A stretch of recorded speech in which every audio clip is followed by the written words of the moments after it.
Part 49. At the beginning, I gave the future empress her death. I became stronger because I was stupid. Author, Leng Mian Buletin Leng. Chapter 482. Boom, the loud noise spread throughout the tea house. The surrounding diners were startled, looked over one after another, and said accusingly, "What's going on?" It's okay, Old Lu climbed up from the ground and explained with a smile, "Accidental injury." Qin Mu glanced at him and said calmly, "I don't like others touching me." Old Lu laughed twice, but his heart was extremely shocked. He got up from the ground in embarrassment, wiped the sweat from his forehead, and felt an uproar in his heart. Although his cultivation level is not too strong, he is still at the peak of Dao slaying realm after all. He was knocked back by the other party with an understatement of his hand, and he could not even touch the corner of his clothes. What kind of cultivation level does this young man have? Has he reached the realm of a saint? Thinking of this, Lao Lu couldn't help but take a breath of cold air. Such a young saint must be such a monster? Old Lu felt that he had met a noble person today. If he made friends with this person, he might be able to use him to climb to a higher stage in the future. Thinking of this, Lao Lu rubbed his hands and said flatteringly, yes, I remember it, and I will never dare to do it again in the future. You must make friends with this young master. As long as you hold on to this golden thigh, you will be rich in the future. Let's go, Qin Mu said, got up and walked out of the store. Lao Lu immediately followed behind. The streets are crowded, bustling, and noisy, with a dazzling array of vendors offering a wide variety of goods. "Sir, what do you want to buy?" "Let me introduce it to you," Old Lu asked with a doggy smile. "What do you think I need?" Qin Mu glanced at him and said casually. Lao Lu thought for a moment and said, "Actually, everyone is good at different things. I think you are suitable for buying a sword." Hearing this, Qin Mu stopped and turned to look at him. "Why?" "Haha," Old Lu scratched his head and said dryly, "Because the young master looks more handsome. Sometimes you can't just judge people by their appearance." "I didn't expect you to be so superficial at your age." Qin Mu shook his head and said indifferently. Old Lu was startled, and a trace of embarrassment flashed across his face. He originally thought that these compliments would make Qin Mu happy, but in the end he was severely despised, and he secretly cursed this young man for being so good at pretending. However, he immediately adjusted his mentality, put on a smiling face and said, "Oh, young master. You don't understand, the fairies nowadays like men who are handsome, charming, and graceful, especially those like you who are so good looking." Lao Lu hurriedly caught up and kept talking, "You are simply a fairy killer. I believe that as soon as you show up, you will definitely charm them all, including those little girls in Qingtian Temple, tisk tisk." "Oh," Qin Mu raised his eyebrows and said with interest, "there are many female disciples in Qingtian Temple."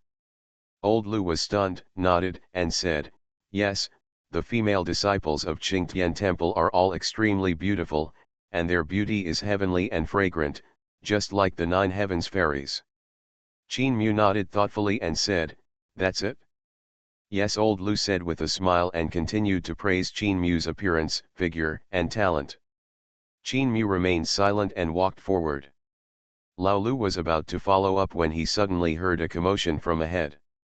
"Look, it's the people from Qingtian Temple who are coming. Are all the Taoist priests in Qingtian Temple so beautiful?" "Of course. Have you forgotten that when Qingtian Temple recruited disciples, it amazed many people? It is said that even the Taoists of Qingtian Temple couldn't help but come out to watch. Tisk, tisk, I really envy them. They are good looking and have a magical connection. They don't need to work hard, and they are born with powerful talents. Oh, even seeing such a fairy once more is a great blessing. Shh, keep your voice down, be careful of trouble coming from your mouth." Everyone was talking and stopped talking. The crowd dispersed instantly, leaving a spacious and smooth route for the people of Qingtian Temple. They looked at the slowly approaching few people with awe and envy. The leader was a girl in fluttering white clothes. Her skin was white and tender, and could be broken with a blow, as if she could squeeze out water.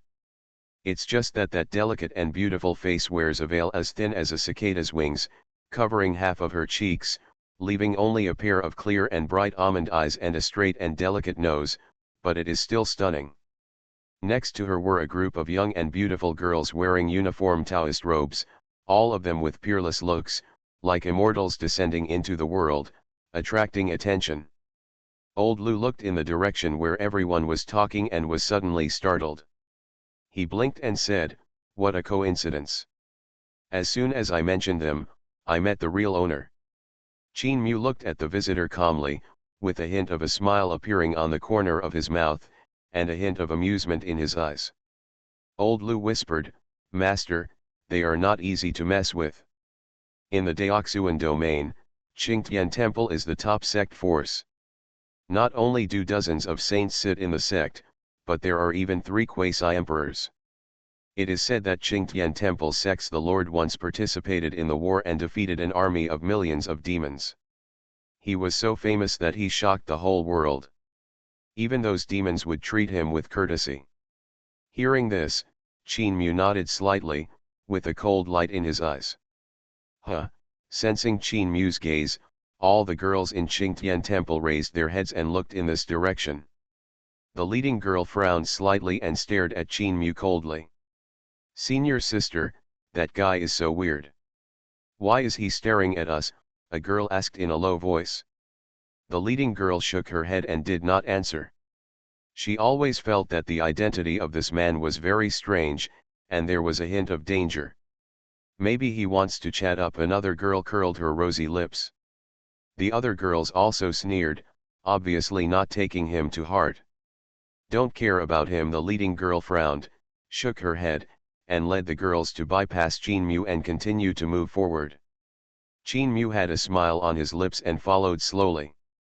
"What are you doing with them?" Old Lu was startled and hurriedly stopped in front of Qin Mu, anxiously saying, "Young master, don't be stupid. Qingtian Temple is a super sect, we can't afford to offend." "Can't afford to offend," Qin Mu murmured, and the smile on his lips became more intense. "Young master." Old Lu wanted to cry but had no tears. Why was this young master so stubborn? He hurriedly dissuaded him, "Don't be impulsive, otherwise you will suffer." Qin Mu raised his eyebrows, "What are you afraid of? They won't eat you." Old Lu wanted to cry but had no tears. He lowered his voice and said, "They are from Qingtian Temple. Although their cultivation is not high, they represent the authority of Qingtian Temple. If you dare to offend them, you will die. Even if they don't kill you, the high-level officials of Qingtian Temple will not let you go." "Really?" Qin Mu raised the corner of his mouth without commenting, a trace of sarcasm flashed in his eyes, and he said indifferently, "I want to see how they won't let me go." Old Lu was almost choked to death by Qin Mu's words, and said with a bitter face, "Young master, since you are not afraid, then you go first. I won't accompany you, I have something to do, I'm leaving first." After that, he put on the oil on his feet and prepared to run away. As a result, before he took 2 steps, he heard a teasing voice behind him, "Stop." Old Lu wanted to pretend that he didn't hear it and was ready to use his body skills to leave this place. But the next moment, he found that his body was stiff, and the huge pressure like a mountain enveloped his whole body, making him unable to move, even half an inch. Lao Lu turned his head in horror, and saw that Qin Mu had come behind him without knowing when. "Sir, sir." Lao Lu swallowed hard, with a flattering smile on his face, and called out flatteringly, "What do you want?" "You just left like that." Qin Mu glanced at him with a smile. "No, no." Lao Lu shook his head hurriedly and explained, "I suddenly remembered that I have something important to do today, so I can't accompany you. Please don't blame me, sir." "Oh? What else important do you have?" Qin Mu looked at Lao Lu with interest. Old Lu coughed twice and said with a stiff face, I suddenly remembered that my wife is about to give birth, so I have to hurry over, otherwise she can't handle it alone. I see, then I won't waste your precious time, go visit your wife. Qin Mu suddenly realized and nodded, okay, you can go. Hearing this, old Lu breathed a sigh of relief, and was simply grateful for Qin Mu's considerate attitude. But, however, Qin Mu's next sentence dragged him into the abyss again. You have to compensate me for my losses. After all, I just paid the membership fee, but now you abandon me and don't care. Who do you think I should settle the account with? Qin Mu said with a smile. You are right, sir.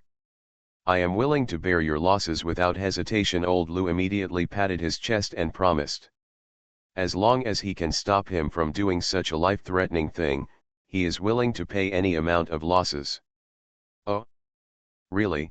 Qin Mu looked at him suspiciously, as if doubting whether he had such courage. Absolutely sincere. If there is even one word of falsehood, God will strike you with lightning, Old Lu said solemnly. Well, I believe you. Qin Mu nodded with satisfaction, and then said lightly, I just paid 500 spirit crystals, right? Old Lu nodded hurriedly. How about this? I will ask for less damages, just give me 1 million spirit crystals, a total of 105 million spirit crystals, give it to me. Qin Mu stretched out his hand, as if it was a matter of course, and said lightly, as if he was talking about something very ordinary. What?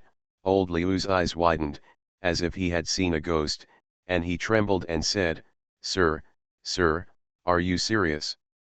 Do you think I'm joking? Qin Mu smiled slightly, and then a ball of fire condensed on his fingertips, and the flames with scorching temperature jumped out, reflecting old Liu's pale face, making him even more frightened. No. Young master, how can you ask for such a high price? Old Lu said with a sad face. Where can I get so many spirit crystals? Besides, even if I really get so many spirit crystals, I will definitely be punished by the elders, and even have my cultivation abolished and expelled from the Chamber of Commerce. As old Lu spoke, his forehead was covered with sweat, and he was obviously very scared. Not only scared, but also shocked. He had never seen such a greedy person. More than 1 million spirit crystals are enough to buy several treasures of extraordinary quality. Even if you spend it sparingly, such a huge amount of wealth can almost support the consumption of a city. This is simply blackmail. Old Lu now finally understands that he is not holding a golden thigh, but getting on a pirate ship. And it is a pirate ship that you can never get off once you get on it. Then I have nothing to do with it. Qin Mu shrugged, spread his hands and said, Who told you not to perform your duties and violate the spirit of the contract? According to the law, you should be expelled from the Chamber of Commerce. Old Lu looked sad and angry, and said in a hateful voice, Young master bullies me like this, won't your conscience hurt? Qin Mu laughed and said, Yo, if I were a bad person, you would have been dead long ago. Why bother with you? You should be glad that I am not a bad person, otherwise I would have been dead just now, do you understand? But I really don't have so many spiritual crystals. Old Lu was about to collapse. He had worked hard to save over the years, and had only saved a few 100,000 spirit crystals in total.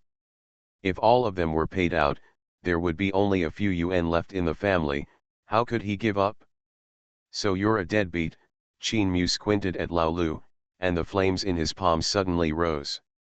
Wait, sir, please calm down first and I'll think of a solution. Old Lu waved his hands hurriedly, beads of sweat forming on his forehead. After a while, Lao Lu sighed and said, Oh, that's all. It seems that I am destined to be unlucky today. I admit defeat. I will risk my life with you. Qin Mu withdrew the flames and said calmly, It would have been better if it had been this way. I never like to force others. Lao Lu. He cursed in his heart, You almost have the word bad guy written on your forehead. Since the young master has made up his mind, I won't give much advice. I just hope that the young master will be careful. After being silent for a long time, Lao Lu finally sighed. Qin Mu raised his eyebrows slightly and said, "Stop talking nonsense and leave quickly. If you wait a little longer, you won't be able to catch up with them." Okay, then old Lu had no choice but to cast his gaze on the female cultivator of Qingtian Temple in the distance. After hesitating for a moment, he still refrained from reminding him and secretly sent a message to Qin Mu. "Sir, looking in this direction, they should be preparing to return to Qingtian Temple. Do we really want to follow them?" "That's just right. I originally planned to go to Qingtian Temple," Qin Mu said calmly, and after speaking, he took steps to chase the group of women in the direction they left. Seeing that Qin Mu actually planned to go to Qingtian Temple, the corners of Lao Liu's mouth twitched twice, feeling very puzzled. He really couldn't understand where the young man in front of him got his confidence. Even if the background is extraordinary, it can't be compared to Qingtian Temple, right? After all, this is one of the four most powerful holy places in the human race. However, the young master chose to go against Qingtian Temple. Is it true that newborn calves are not afraid of tigers? Or does it mean that he has no idea what kind of existence he is provoking? Shaking his head, Lao Lu stopped thinking about it and followed after, sighing as if accepting his fate. At this time, the female Taoist priests at Qingtian Temple walked at a leisurely pace, gracefully and leisurely, as if they were enjoying flowers and outings, which amazed everyone around them. Until they walked out of the city, everyone was still looking at them from a distance, as if they were still recalling the amazing scene just now, which they could not forget for a long time. But what no one noticed was that two figures were following far behind. At the beginning, I gave the future empress her death. I became stronger because I was stupid. Author, Len Mian Buletin Leng. Chapter 483. Suddenly, the leading female Taoist priest in white stopped and turned around to look behind her, with a trace of doubt in her beautiful eyes. "Senior sister, what's wrong with you?" the other three female disciples nearby asked after seeing this. "I always feel like someone is following us behind us," the female Taoist priest in white frowned. "How is that possible, senior sister? Are you too sensitive? It feels like someone is spying on us, but there is no trace." "Maybe it's an illusion," the woman in white frowned and thought. When the other women heard this, they all breathed a sigh of relief and said with a smile, "Sister, you are too cautious. How could anyone in this world dare to spy on us, unless he doesn't want to live anymore, haha." They did not say this arrogantly, but with a sense of self-confidence. As disciples of Qingtian Temple, all they enjoyed every time they went out was glory and attention, and they did not need to worry about their safety at all. The woman in white shook her head, but she still felt uneasy, with a vague sense of dread lingering in her heart. "Sister, don't worry about it. Let's leave quickly. The elder is still waiting for our reply," a female disciple urged. "Yes," the woman in white nodded slightly, then smiled and said nothing more. 2. How could anyone in this world dare to peek into Qingtian Temple? They were simply seeking death. It must have just been a coincidence. That boy just now was so handsome, especially his temperament. He was so perfect at this time. A woman behind the woman in white thought of something and suddenly said with a blush, "Are you talking about the young man just now?" The female Taoist priest in white was slightly startled, then smiled and said, "Although that young man looks handsome, he is too weak. He has not even reached the Dao-killing realm, and is not worthy of his junior sister. Maybe he hides his cultivation.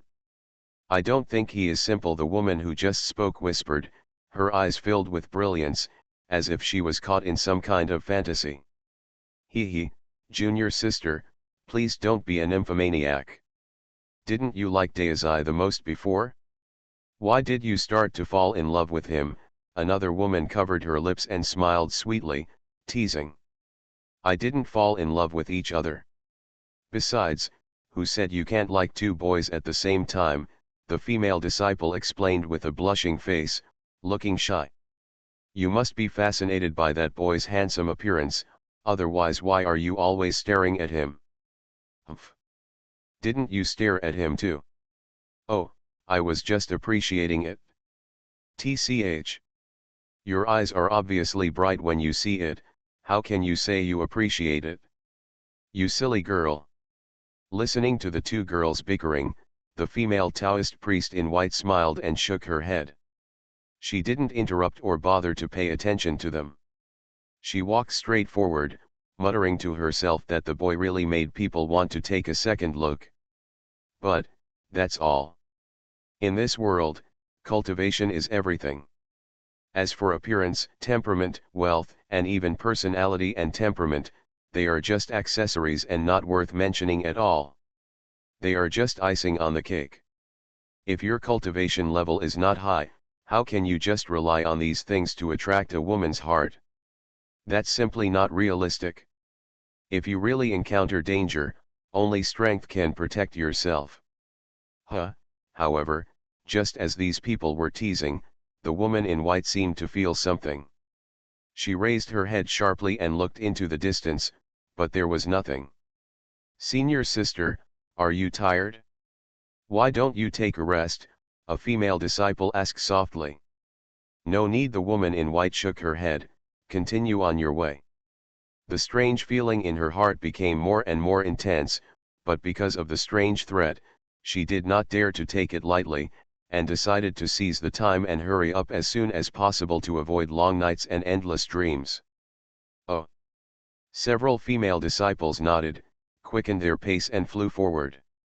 Not far away, Qin Mu followed a group of women walking slowly, not in a hurry. Although the woman's cultivation level was not low and she had reached the 9th level of Dao Slayer, she was still like an ant in front of Qin Mu. She was not worth mentioning and posed no threat at all. With Qin Mu's strength, if he didn't want to be discovered, the woman in white wouldn't be able to detect him even if she stood in front of Qin Mu. But Qin Mu wanted to tease her, so he deliberately let out a hint of his aura. But this was fun and interesting for Qin Mu, and exciting for old Lu on the side. He was so nervous that his hands trembled, fearing that he would be discovered the next second. His heart was in his throat, and he almost cried. Fortunately, the woman in white quickly left his sensing range and completely disappeared from sight. This made Lao Lu breathe a sigh of relief.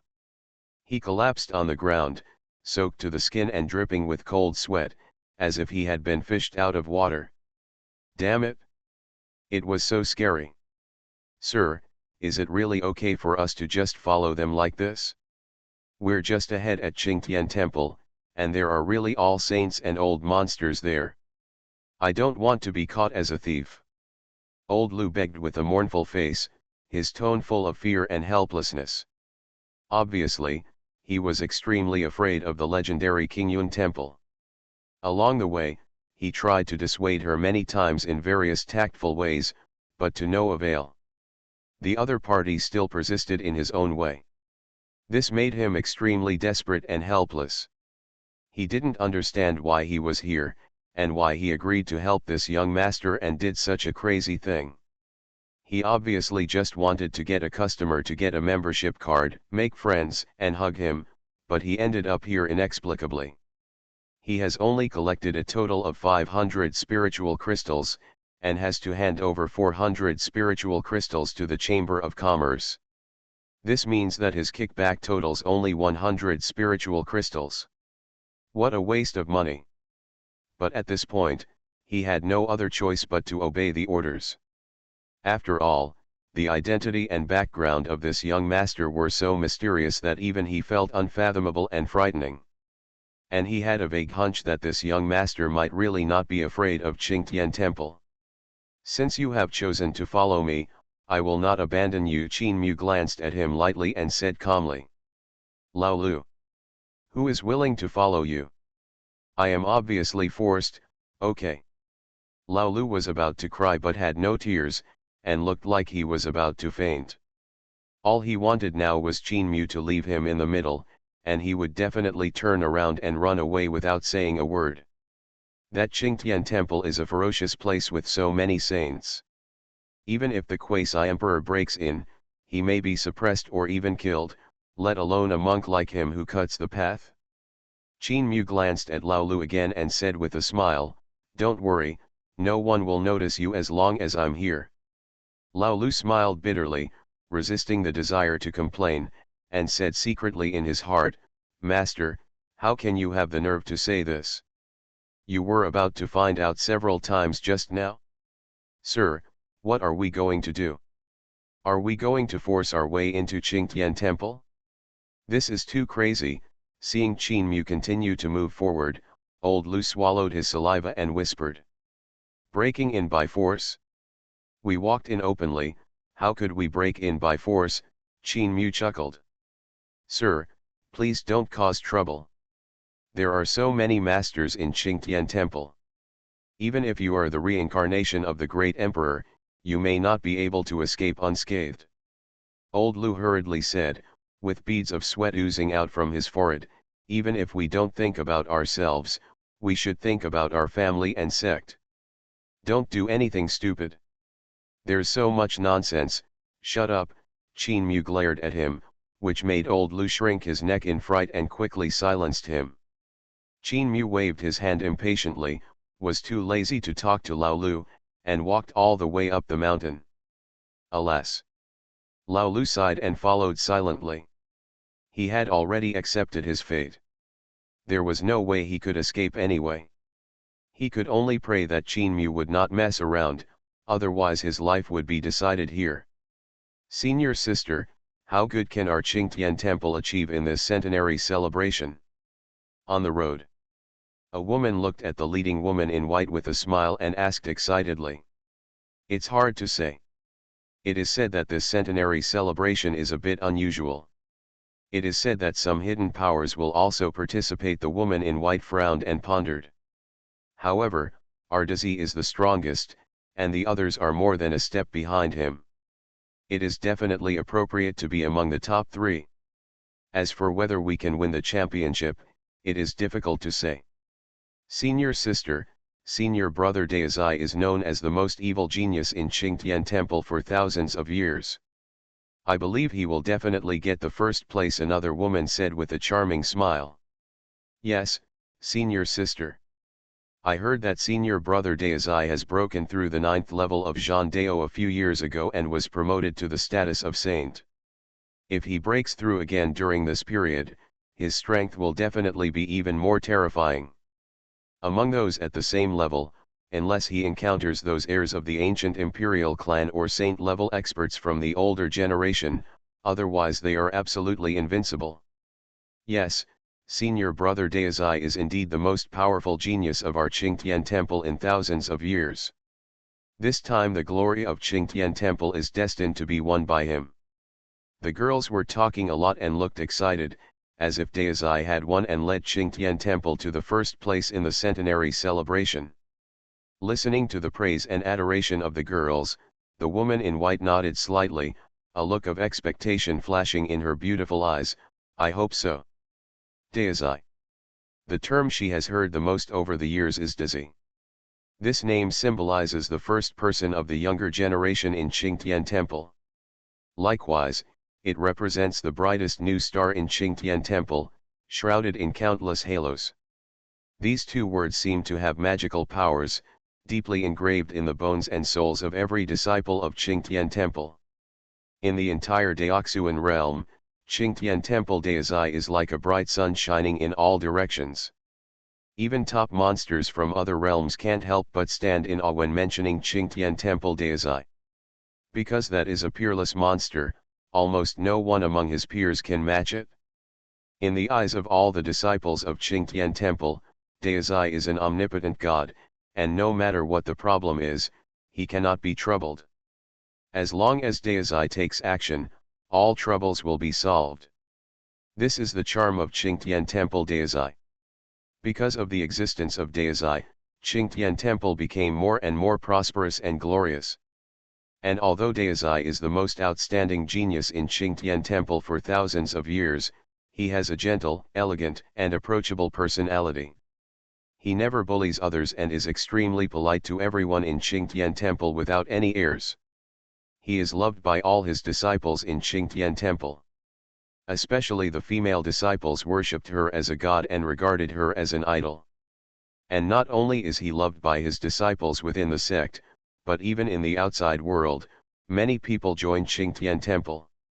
It is no exaggeration to say that Daozai's status in Qingtian Temple is second only to the master of Qingtian Temple, and even above the elders of Qingtian Temple.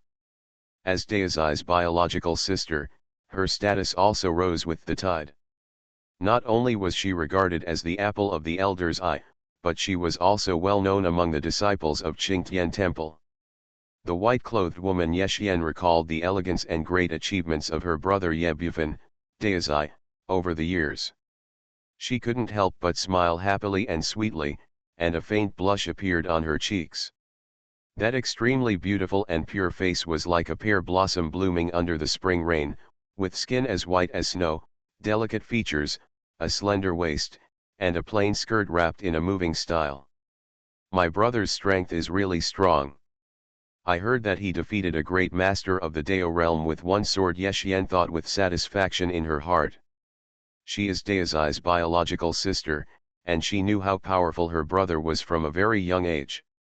In recent years, her brother has become stronger at a speed that she admires, and she is extremely proud of it.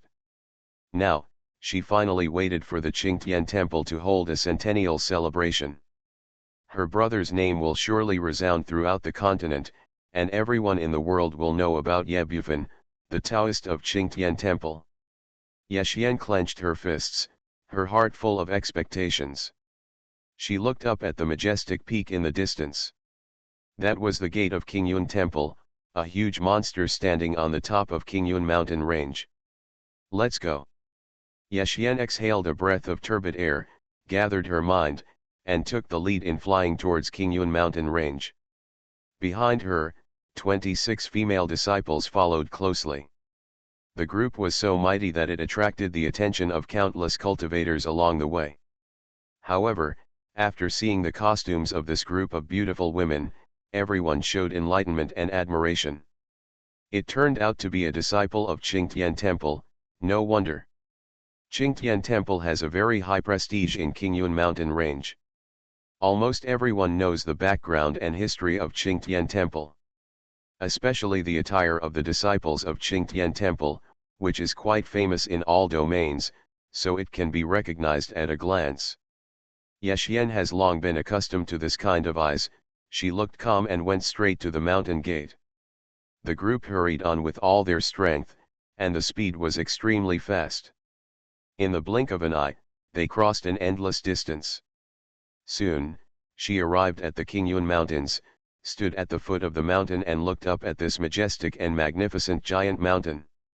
This mountain is soaring into the clouds, as if it has opened up the sky, stretching for thousands of miles, and the end of the mountain peaks cannot be seen at all.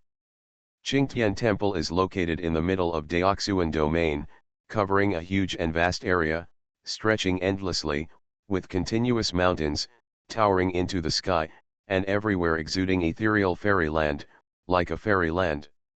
This is just the foot of the Qingtian Mountains. In the depths of the Qingyun Mountains, there are huge cities one after another, with dense palaces and pavilions standing in between, magnificent and magnificent, giving people infinite oppression. This is the core area of Qingtian mountain range, where all the resources and top figures of Qingtian mountain range gather. On weekdays, except for the disciples of the major sects, few people dare to trespass here. After arriving here, Yexian was completely relieved and no longer worried about danger. You can continue the mission here. She looked at the female disciples and said, I will go up and report to the elders first. After that, Yexian turned around and floated towards Qingyun mountain. The disciples of Qingtian Temple not only practice, but also guard the important places of the section, and guarding the mountain gate is also one of their tasks. However, This time the woman in white had not flown 100 meters away, her body suddenly stiffened, and her whole mind exploded, like a thunderbolt from the blue sky. She slowly turned her head, her pupils suddenly shrank, and a deep and cold light flashed in her dark eyes. In her sight, two familiar figures gradually walked out of the woods and slowly approached the side. You are listening to Novels at Bless Up channel. Wish you happiness and luck. Please subscribe to receive new novels. How do you feel about this novel? Please like and leave a comment. At the beginning, I gave the future empress her death. I became stronger because I was stupid. Author, Len Mian Buletin Leng. Chapter 484. I saw an extraordinary handsome man with a heroic figure and an extraordinary temperament. He was like a young man who had been banished to the world of immortals. He stepped out of the woods and walked leisurely out of the woods, looking as if he was enjoying himself. Next to him, there was an old man with a slightly wretched appearance, short and fat, with fear in his eyes. The woman glanced around as if she was afraid of being beaten. Is it them? Xuanhuan frowned, her eyes widened, a cold current surged through her body, and a heavy feeling of depression hit her face. The two figures were none other than the young man whom I had just seen, and the old man behind the young man. How come they are here? Have they been following me? Xuanhuan never imagined that she would see the two of them at this time. And judging from the way they came, it was clear that they were coming for him. What do they want to do? Thinking of this, Xuanhuan suddenly felt a bad feeling in her heart, and she subconsciously turned her head and looked behind her. As expected, the female disciples behind him were all staring blankly ahead, their eyes full of shock and fear. Xuanhuan's heart suddenly sank, and she hurriedly turned around and shouted in this direction, "You guys leave quickly and don't worry about me." But they all froze in place, as if they didn't hear anything at all, staring blankly into the distance, each of them with extremely horrified expressions, their delicate bodies trembling violently, and their legs involuntarily bent, as if they were about to kneel down. Although they were all disciples of Qingtian Temple, they were just ordinary low-level disciples. In front of Qin Mu, he was like a little white rabbit meeting a big bad wolf. When they met Qin Mu's cold and terrifying eyes, they felt it was difficult to breathe, their blood was stagnant, and their souls were trembling. To deal with these female disciples, Qin Mu didn't bother to put in any effort, just a wisp of soul pressure was enough. Even Qin Mu didn't need to take action himself, Lao Lu next to him could complete the matter. Although Lao Lu was extremely reluctant to do this, he had already boarded the pirate ship and had no way out. After several hesitations, he could only do it obediently. Seeing this, Xuanhuan became more and more anxious. She desperately tried to break free and rush towards the group of female disciples. Unfortunately, her efforts were in vain and she could not break free from the confinement. Then she used her spiritual thoughts to open the storage ring on her hand and take out the sound transmission stone to seek help. However, her storage ring and sound transmission stone were ineffective, and no matter how hard she tried, she could not take them out. What's going on? He hasn't reached the Dao Slayer realm yet, how can he be so powerful? Xuanhuan's beautiful eyes widened, her face full of surprise and disbelief. She was half stepping into the Zhan Dao, but she was suppressed by a young man who had not yet reached the Zhan Dao. She could not even think of resisting. This guy, could he be hiding his cultivation? Xuanhuan secretly guessed. Or, the one who really took action was the old man behind the young man? But no matter which situation happens, it is not the ending that Xuanhuan wants to see. Run, Xuanhuan was extremely anxious, urging the female disciples. Unfortunately, they remained motionless, as if they were petrified.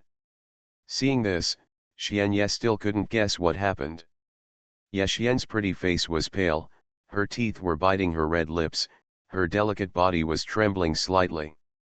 She never expected that at the foot of Qingtian Temple, someone would dare to deal with the disciples of Qingtian Temple. At this time, Qin Mu had slowly walked over, with a faint smile on his face, looking very leisurely and comfortable. "Fairy, have you encountered any problems?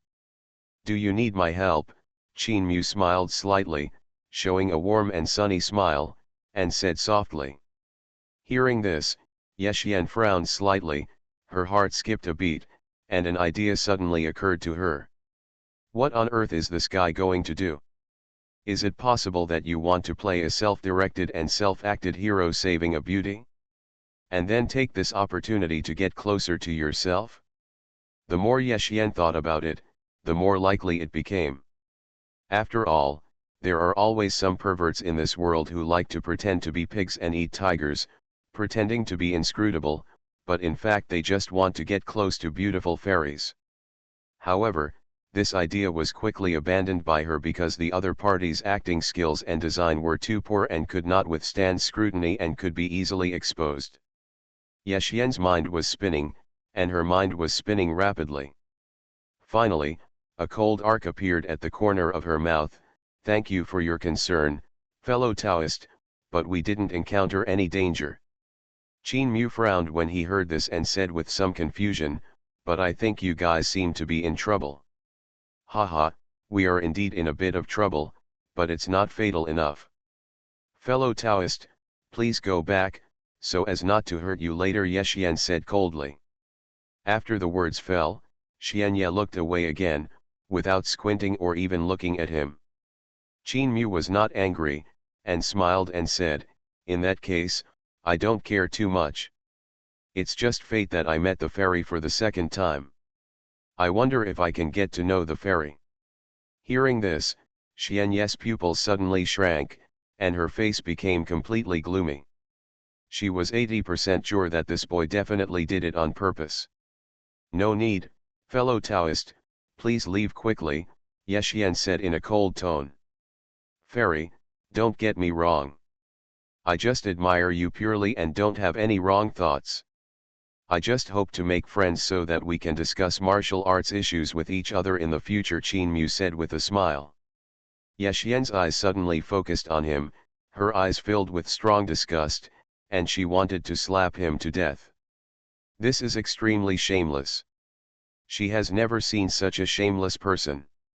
Yexian glanced at Qin Mu and Lao Lu lightly, and said calmly, "This is the mountain gate of my Qingtian temple. If outsiders dare to break in, they will definitely be severely punished. So I advise you to leave quickly, otherwise there will be endless prison waiting for you." Qin Mu nodded, looking like he suddenly realized, "Oh, it turns out you are disciples of Qingtian temple." Yexian nodded slightly, acquiescing to his words. Qin Mu continued, "It turns out that you are disciples of Qingtian temple, that will be easy. I am looking for disciples of Qingtian temple." Hearing this, Xianye's pretty face immediately became extremely cold, and she said angrily, "What do you mean? I have admired the disciples of Qingtian temple for a long time, especially the female disciples.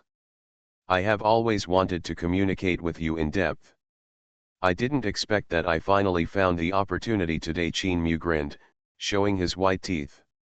As soon as he finished speaking, he disappeared in a flash, and when he reappeared, he was standing in front of Yexian, only 3 inches away from her. Yexian's face showed a look of horror, and she wanted to retreat, but found that her whole body was stiff and she couldn't move at all. This feeling made her feel frightened and at the same time extremely ashamed and angry. Yexian's cheeks turned red, her chest heaved violently, and her voice trembled slightly. What do you want to do?" Qin Mu shook his head and sighed, "Oh, fairy, don't get me wrong. I have just admired the grace of Qingtian temple for a long time. I came here specifically to visit. I don't mean any offense." Yexian's eyebrows furrowed slightly, and she was filled with doubts. Does the young man in front of me really admire Qingtian temple? Before the doubts in his heart were dissipated, he heard the young man in front of him continue to say, "Fairy, don't worry, I have no interest in you." Hearing these words, Xianye was almost angry to death. Not interested? Then why did you catch me? Yexian's heart almost collapsed. In her entire life, she has never met such a shameless person. I warn you to let me go, and I will report it to the elder of Qingtian Temple immediately and ask him to take you down, Yexian shouted coldly. She couldn't bear it anymore and couldn't fight again, so she could only bring out the elders from Qingtian Temple to scare Qin Mu. Hearing this, Qin Mu's expression suddenly became strange. He blinked and said narrowly, "Well, I'd like to ask, is your elder a female elder?" "You." Yexian's little face turned livid instantly. How could this guy even say such a thing? This is a naked provocation. Yexian clenched her hands and her delicate body was shaking with anger. Only now did she understand what Qin Mu meant by what he said before. The bastard opposite is clearly a shameless and lustful person. What a waste of this good skin. If she had a glimmer of luck just now, then she is completely desperate now. Facing such a lecherous man, they were still unable to move, and they could already imagine what would happen. Yexian took a deep breath, tried her best to stay calm, forced herself to calm down, and then stared at Qin Mu solemnly and asked, "Who are you, and why did you attack my Qingtian Temple disciple? Do you think Qingtian Temple is easy to bully? I advise you not to act recklessly. My master is the elder of Qingtian Temple. If my master knows what happened today, he will definitely not spare you." Qin Mu shrugged his shoulders and raised the corners of his mouth slightly, looking very innocent. "Fairy, you are unjustly accused. I didn't do anything.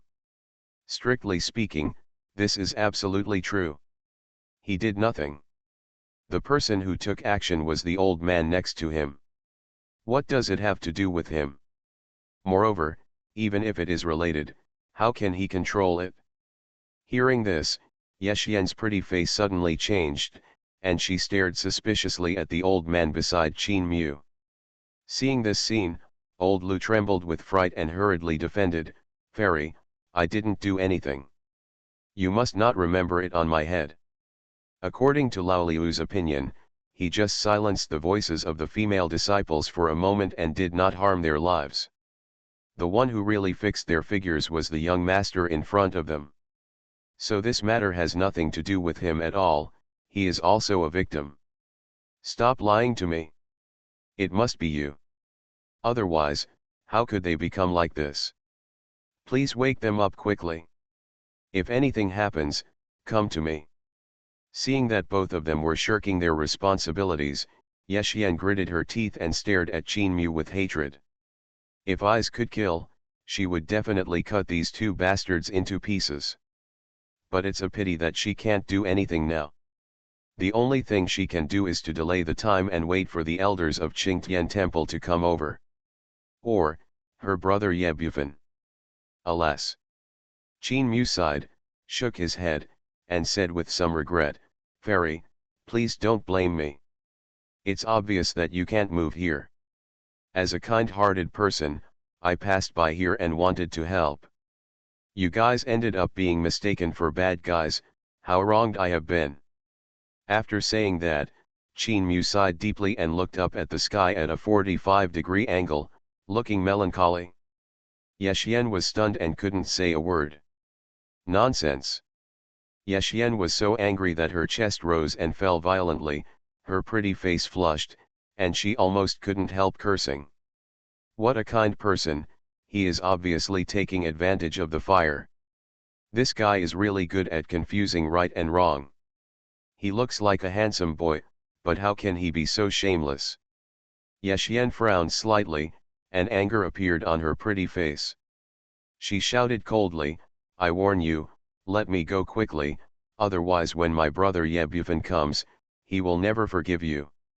To be honest, she didn't want to bring up her brother's name, because she didn't want people to gossip about her brother, and she didn't want people to talk about her brother behind her back. But now this is the only way, she really has no other way. "Your brother," Qin Mu frowned suddenly when he heard this, looking very embarrassed. Seeing this, Yexian was immediately happy. It seems that her brother's name is still useful. Huh, are you scared? Yexian snorted lightly, with a bit of pride. But before Yexian could be happy for too long, Qin Mu sighed and said, why is it a brother, not a sister? In this way, we can play together. What did you say? Yexian almost fainted after hearing this. This guy is worse than a beast. He actually planned to play with her and her sister? Yexian was inexplicably sad and angry. If she had known this, she should have blown herself up at that time to avoid falling into the hands of this beast. When Lao Lu heard the 3 words Yebufan, he opened his mouth wide with a look of horror. So the woman they followed was Yebufan's sister? It's over now. Everyone in Deoxuan domain doesn't know that Yebufan is a crazy sister-loving demon. You can provoke anyone, but you must never provoke Yebufan's sister. Although he is usually low-key and introverted, and never shows his true colors, when he is really angry, even the strong men in the saint realm are afraid of him. This time it's really a big deal. Thinking of this, Lao Liu's heart sank to the bottom of the valley, with a dead look on his face. At this time, Yexian's cheeks were red with anger, her beautiful eyes were filled with anger, she stared at Qin Mu, and gritted her teeth and said word by word. I warn you, if you dare to touch us, I promise to make you die. Tisk tisk, so fierce, Qin Mu smacked his lips, suddenly smiled strangely, and his eyes fell on Yexian's delicate and attractive face. Since the fairy likes to frame people so much, then I will be a bad guy for once. After that, Qin Mu stretched out his palm and gently stroked Yexian's delicate skin. You, what are you going to do? Yexian was shocked at first, and then struggled desperately, her beautiful eyes were full of panic and fear, and her pretty face flushed. She has been practicing in Qingtian Temple since she was a child, and she has not even seen the opposite sex a few times. How could she have experienced these things? Seeing this scene, Lao Lu beside Yexian was completely stunned. The young master is so fierce. He even dared to tease Yebufan's sister. Fairy, I am saving you, otherwise you will be corroded by the evil in your body, and eventually lose your mind and go astray. Now I just need to use the secret technique to awaken your mind. From now on, there will be no Yexian in the world, and you will restore your former purity and wisdom. As he said, Qin Mu took Yexian and a group of female disciples of Qingtian Temple and disappeared on the spot. No one knew where he was, leaving only Lao Lu who was stunned. At the beginning, I gave the future empress her death. I became stronger because I was stupid. Author, Len Mian Buletin Leng. Chapter 485. After a long time, Lao Lu gradually came back to his senses. While wiping the fine beads of sweat on his forehead, he muttered bitterly. It's over now. He knew very well what kind of person Yebufan was. Once he knew about this, he would probably die miserably. Even their chamber of commerce would suffer a catastrophe. Thinking of this, Lao Lu couldn't help swallowing his saliva again, his face pale. He didn't expect that the young master would be so bold that he dared to kidnap Yebufan's sister. Isn't he afraid that Yebufan would come to his door in person? But now he can't care about these things. He just hopes that he won't be implicated, otherwise the consequences will be disastrous. What should I do? Lao Liu's mind was flying. He kept guessing various possibilities, but he couldn't think of a reasonable solution to the problem. At this moment, in addition to panic, he was more worried. He wanted to just leave like this, even leave Deoxuanyu and go to other places to avoid the limelight. After all, Yebufan is preparing for the centenary celebration and certainly has no spare energy to pursue him. As long as he escapes thousands of miles away, it may not be unsafe. But thinking of Qin Mu's ruthless means, he felt cold in his heart again. For a moment, Lao Lu was entangled to the extreme. After hesitating again and again, he chose to wait and see and not act rashly. He sighed helplessly, "Young master, you are killing me." At this moment, Yexian was completely stupid and felt like she was in a dream. What did she seem to hear just now? There is no such person as Yexian in the world.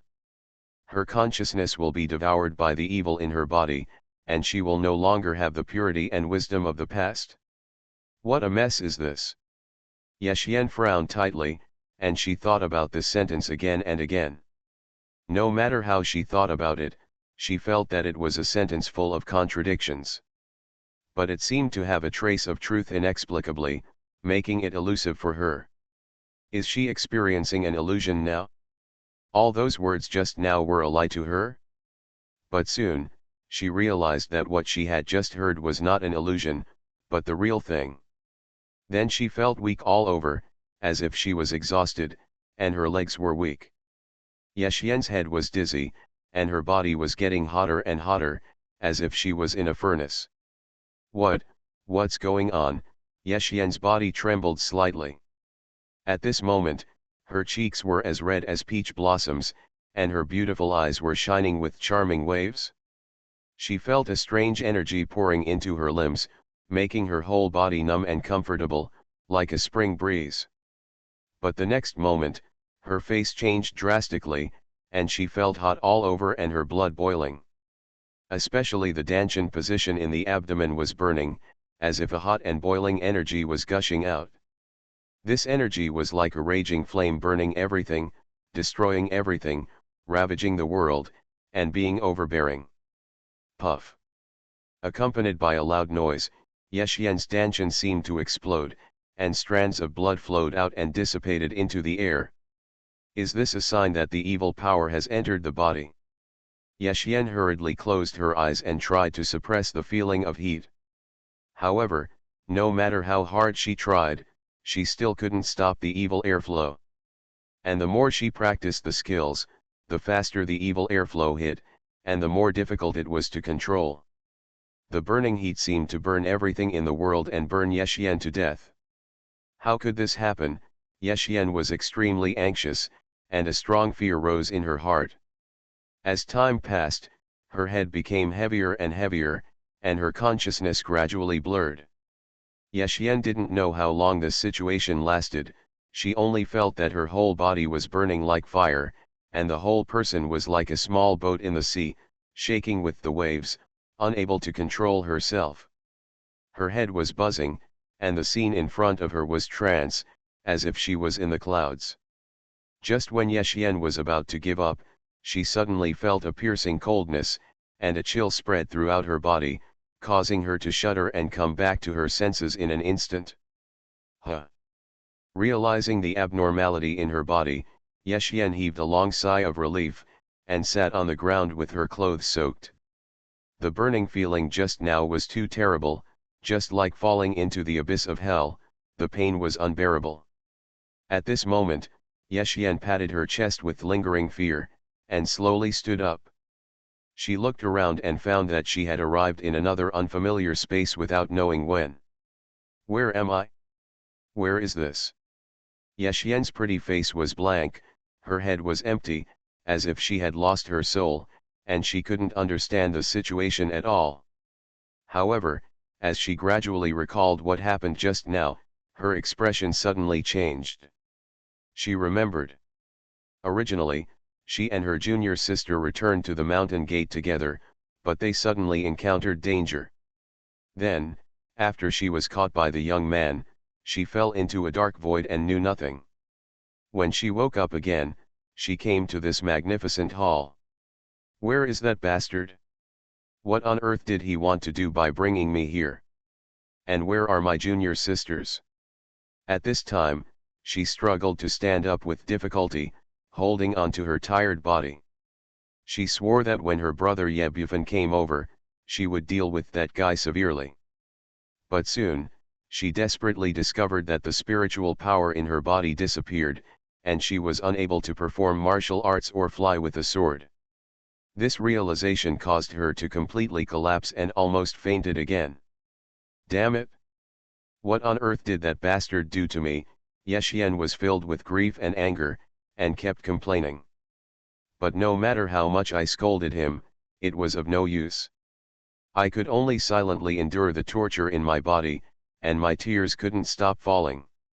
Due to the mutation in her body, it is now difficult for her to even walk, let alone escape and resist. Woo-oh! Just when Yexian was crying in despair, a low sob came from not far away. Looking around, I saw several women gathering in the corner, sobbing softly, looking very sad. There are more than a dozen women in this group, each with his or her own merits, beautiful appearance, and charming appearance. Although Yexian has no spiritual power now, her vision is not blocked and she can still barely see them clearly. Its junior sister, when she saw the girl in the corner, Yexian was overjoyed and overjoyed. Seeing that they were still fine, the stone hanging in her heart finally fell, and her hanging heart was completely relieved. Junior sisters, are you all okay? Yexian asked with concern.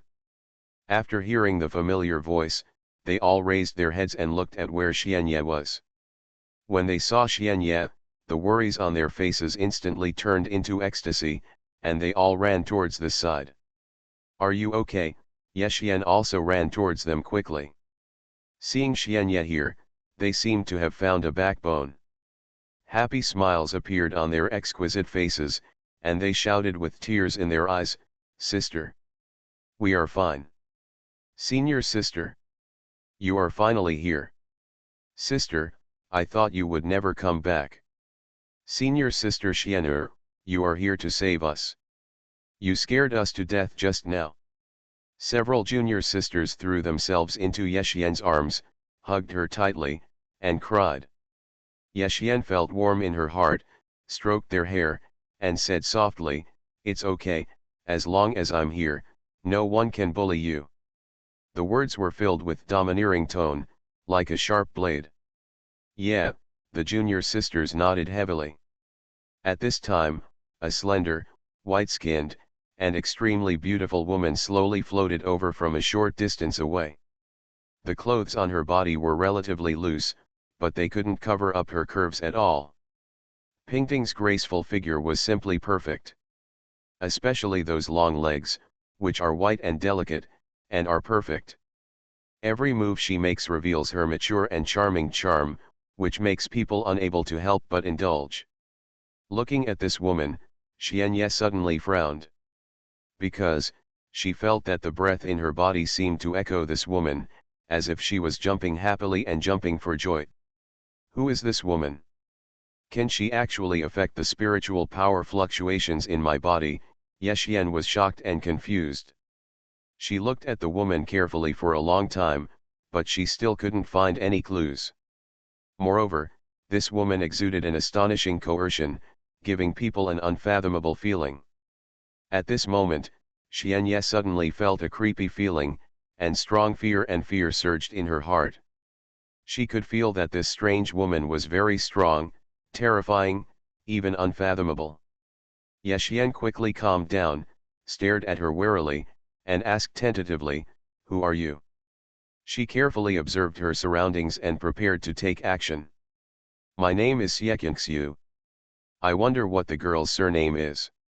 The woman chuckled lightly, stretched out her hand to smooth her black hair on her ears and temples, and said in a lazy tone.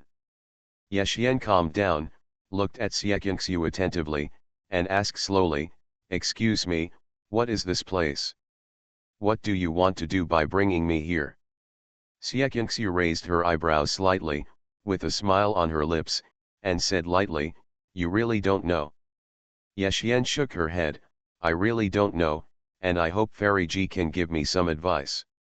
Xuanhuan's lips parted slightly, and there was a hint of resentment in her red and crystal eyes. She sighed and said, "You'll know soon." After saying that, she suddenly turned around and walked away. Yexian became more and more strange, secretly paying attention to the surrounding scenery, looking for a way to escape. But the space here was too complicated, and there were mysterious runes everywhere, so she had no idea what to do. "No, we must find a way to get out of here as soon as possible." After thinking for a moment, Yexian's mind raced and she came up with the stupidest way. She decided to follow. Since this Xiaqiangxiu can move freely here, she must know how to get out. No matter what happens, following her can at least get a feel for what's going on here. After thinking about this matter, Xuanhuan first whispered to her junior sister to wait for her here, and then followed Xiaqiangxiu quietly. I have to say, Xiaqiangxiu is so beautiful. She was wearing a light blue dress, her shoulders were cut into a plain waist, her skin was as good as snow, her facial features were exquisite, and her face was pretty and charming. Especially the slender waist that can be grasped is even more tempting to commit crime. Even though she was of the same sex, Xuanhuan was shocked by her beauty, her heart was in a state of excitement, and she couldn't calm down for a long time. Xiaqiangxiu has a graceful figure, slender and straight, and she walks with a graceful appearance, as pure and clean as an orchid in an empty valley, fresh and refined. At this moment, she seemed to have transcended the ordinary and become a landscape in the paradise. Not only that, Xiaqiangxiu exuded a mysterious and noble temperament. Every step she took would cause ripples in the air, rippling circles of ripples. These ripples seemed illusory, but they contained amazing power, shocking Yexian. What a peerless and enchanting woman! Yexian was amazed. She was confident in her appearance, but compared with this woman, she was still a little behind. She never thought that there was such a perfect person in the world, which simply subverted her cognition. Yexian followed her closely, carefully avoiding touching anything. The two of them moved step by step, one in front and one behind, keeping a sufficient distance. It didn't take long for them to pass through the layers of palaces and arrive in front of a majestic and magnificent palace. I saw a palace that was extremely grand standing in front of them, exuding an ancient and heavy pressure. On the top of the palace, there stands a 9-story pagoda, exuding a vast and boundless power, as if it can suppress the ages. There are also 9 giant dragons coiled around the pagoda, lifelike, emitting a monstrous dragon roar, which is shocking. Xiaqiangxiu stood at the door of the palace, but did not step into it. Instead, she turned around and smiled at Yexian, saying, "Miss Yexian, I really envy you." Hearing this, Yexian's face became serious, and she stared at Xiaqiangxiu cautiously and asked, "What do you envy me for?" She didn't think Xiaqiangxiu was really envious of her, but had other intentions. "Of course I envy you for having a good figure and good looks." Xiaqiangxiu smiled sweetly, her smile was as beautiful as a flower, but she suddenly sighed and said faintly, "I also envy you for bringing freshness to your master." Freshness? Yexian was confused, her beautiful eyes narrowed, and she looked at Xiaqiangxiu suspiciously, and asked, "Who is your master?" Xiaqiangxiu had a strange arc at the corner of her mouth, and said lightly, "He is the most powerful and greatest man in the world, his name is, Qin Mu." Qin Mu. Hearing this name, Yexian's eyes became even more confused. Whose name is this? Why has she never heard of it? Could it be a hidden master? Yexian had various guesses in her mind, but there was no answer. "He is resting in the palace now, you go in," Xiaqiangxiu said, and then turned and walked straight towards the palace, disappearing in the hazy night. Looking at Xiaqiangxiu's gradually receding figure, Yexian's heart was full of suspicion. She always felt that Xiaqiangxiu had some conspiracy. "No matter what, just leave this ghost place," Yexian said in a deep voice. Immediately, she raised her footsteps and walked towards the palace. Although Yexian didn't like this mysterious and ancient palace, she had to bite the bullet and walk in to survive. As soon as she entered the palace, a refreshing fragrance came to her nose. Yexian looked up and was immediately shocked by the magnificent scene in front of her. I saw that the lights here were brilliant, magnificent, and extremely luxurious. In the vast and magnificent palace, the furnishings and decorations were extremely exquisite. In addition, the walls of the palace were carved with countless strange patterns, emitting brilliant and gorgeous light, which made people unable to open their eyes. The most noticeable thing is that every stone wall is full of mysterious words, as if it contains endless secrets. Just one look gives people a dizzy illusion. What was even more shocking was that there were many women in fairy dresses kneeling in the palace. All of them were beautiful, dignified, and virtuous. They all knelt on the ground in unison, with long legs and jade arms, plump buttocks, round and straight, outlining a graceful curve, each one like a maid, with a pious and solemn look, as if they were worshipping a noble king. And their clothing styles were completely different from Yexian's, obviously not from the same era. Their clothing was cooler and more exposed, with low necklines, revealing a large area of snow-white and crystal skin, and slender waists that could be held in one hand. And the style was also very novel, not the complicated clothes of traditional women's clothing, but a short skirt with pleats. There was also a black gauze that tightly wrapped the two round and slender snow-white thighs, looming and seductive. Yexian even saw some women who were clearly human, but had long tails behind them. Some were fox tails, some were cat tails, and some were tails of other species, which looked quite strange.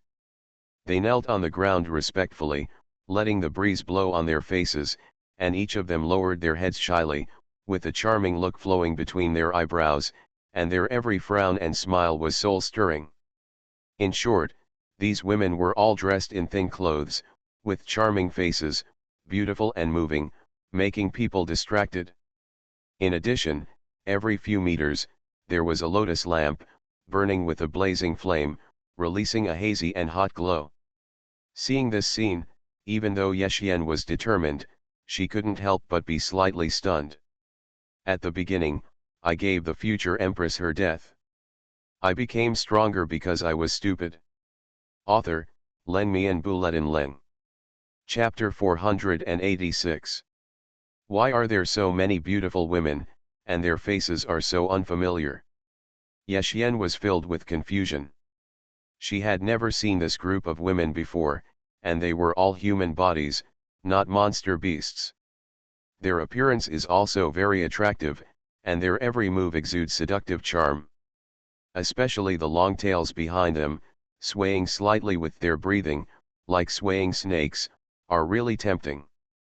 Xuanhuan really couldn't understand why these women, since they were human beings, could dress up like monsters and still be so sexy and alluring. Is it because their master is a monster? Yexian secretly guessed. As soon as this idea came out, Yexian's heart suddenly sank, and her pretty face was full of solemnity. Could their master really be some evil demon clan strongman? Unknowingly, the young man's face appeared in Xuanhuan's mind, as well as the shameless and lustful scene of the young man. That behavior really didn't look like what a human should have, but more like some kind of tyrannical, cruel, and bottomless demon clan, which was terrifying. Thinking of this, Xuanhuan felt an inexplicable chill in her heart. Qin Mu still doesn't know that because of his bad taste, he has been misunderstood as a monster. Of course, this doesn't have anything to do with it. After all, he was misunderstood as a demon before. Yexian did not dare to continue thinking at this time, so she hurriedly retracted her thoughts and walked quickly towards the hall. For some reason, the closer she got to the hall, she felt a terrifying pressure coming over her, making her breathless.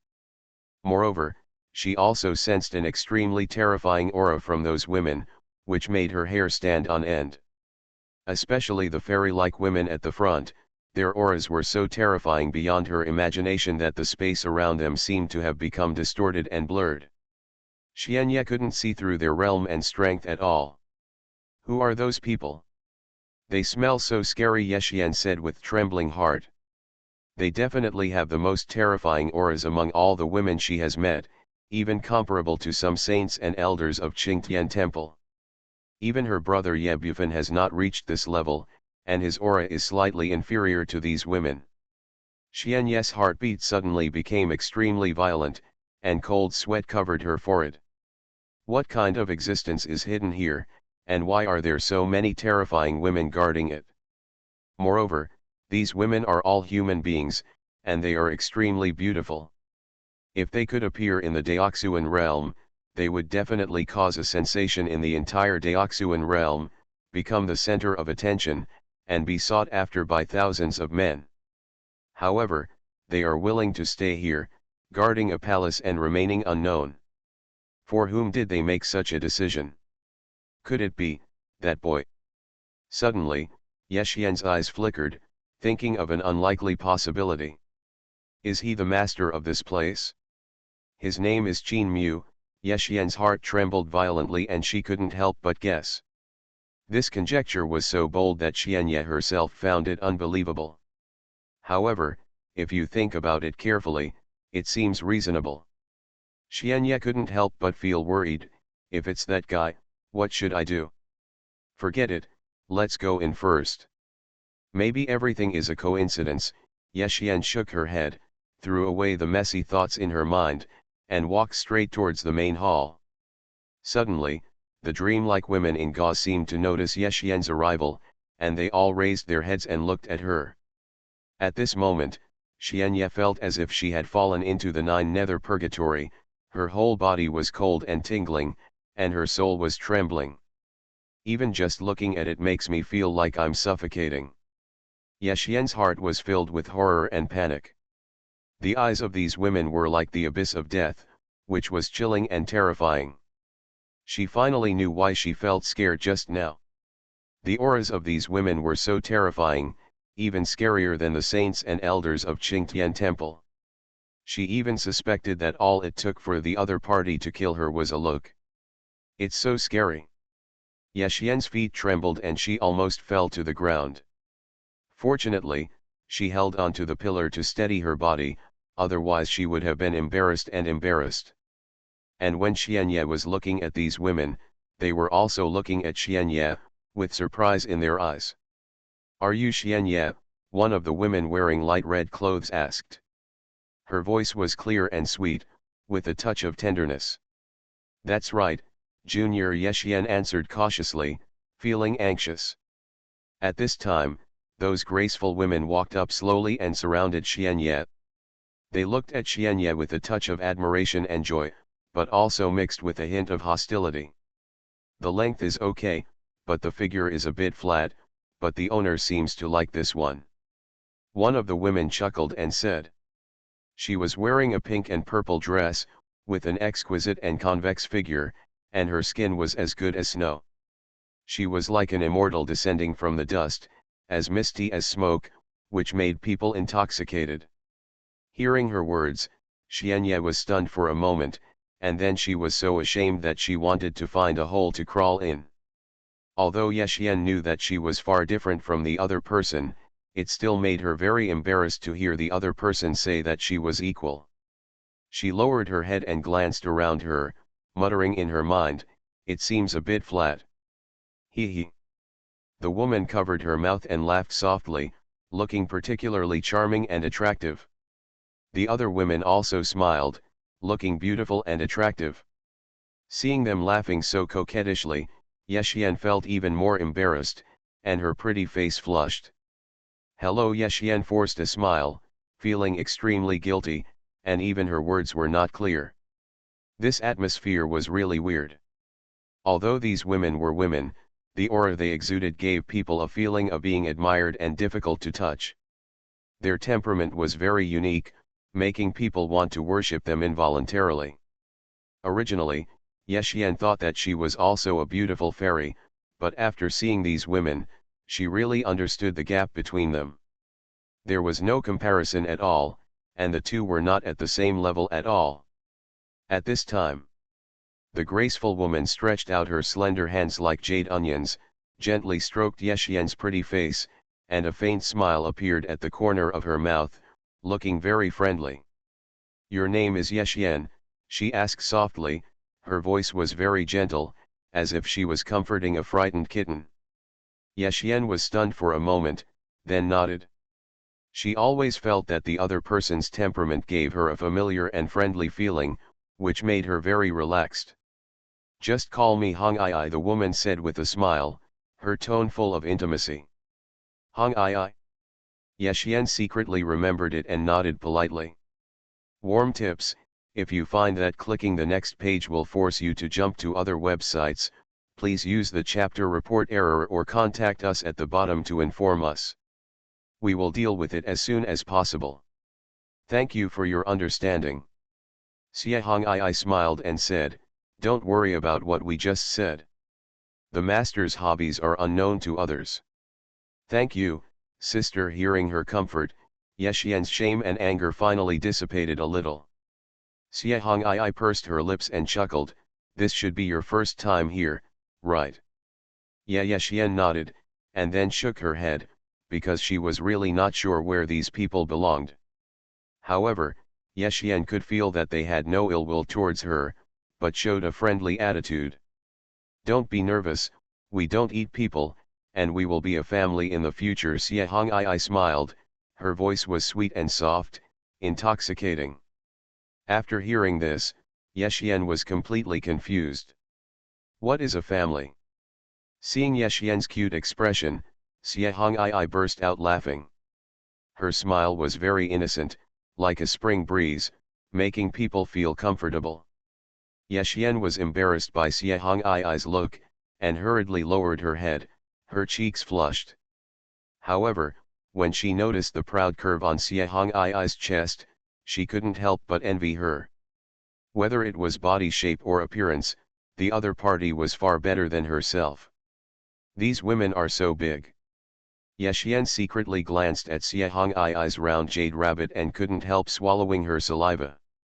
Xuanhuan seemed to have noticed Yexian's eyes, and her expression suddenly became strange. She stared at Yexian with a smile. "Don't worry, the master likes to collect all kinds of fairies, you have your advantages." Yexian scratched her hair in confusion, and said in confusion, "Sister, what do you mean? You girl, why are you so stupid? Although your breasts are a little small, your butt is perky, your waist is thin and your legs are long, and your skin is white and flawless. You are simply the best candidate. The most important thing is that my master, cough cough." At the end, Xuanhuan seemed to think of something, her face turned red, and she didn't dare to continue. Yexian was confused, but her heart was in a mess, and she felt dizzy. These people, why are they like this? Yexian wailed in her heart, she felt that she had met a group of improper people. "Okay, since everyone is here, let's go to see the master, so that he won't wait anxiously," Xuanhuan said, and turned away. All the women followed, but Yexian was the only one standing there in a daze. "Let's go." Xuanhuan suddenly stopped and turned around to shout, her voice still soft and pleasant. "Who is the master you are talking about? Is it that Qin Mu?" Yexian asked weakly. Hearing this, the women paused for a moment, and then burst into laughter, their smiles were as bright as flowers. Seeing this, Yexian looked confused, not knowing what she had done wrong. "It seems that you don't know anything yet at this moment."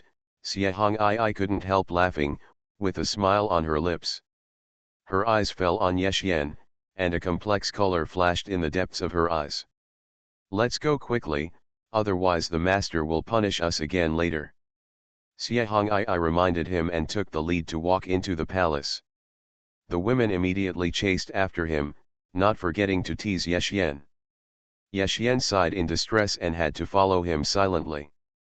At the same time, in Qingtian Temple, it was night, the moon had already risen to the middle of the sky, and the sky was full of stars, covering the entire mountain. In the back mountain of Qingtian Temple, there was a huge courtyard. The courtyard covered a large area, with rockery, trees, ponds, pavilions and towers, just like a paradise. In front of the main gate of the courtyard, there was a plaque with the three characters Qingtianzhi written on it. The handwriting was vigorous and powerful, and contained the principles of the Great Way. Inside Qingtian residence, there is a stone table and 4 chairs.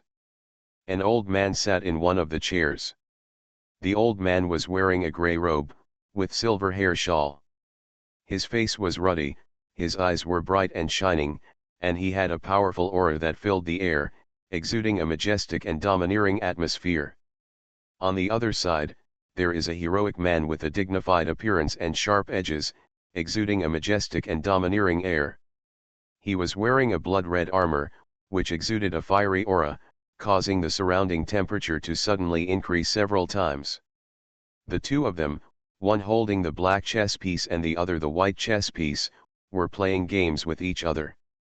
On the chessboard, murderous secrets were spread across the board. After a long time, the old man threw the black pieces into the chess basket, slowly raised his head and looked at the person beside him, with a hint of admiration in his eyes. "You are stronger than before. After a while, I'm afraid even I am no longer your opponent."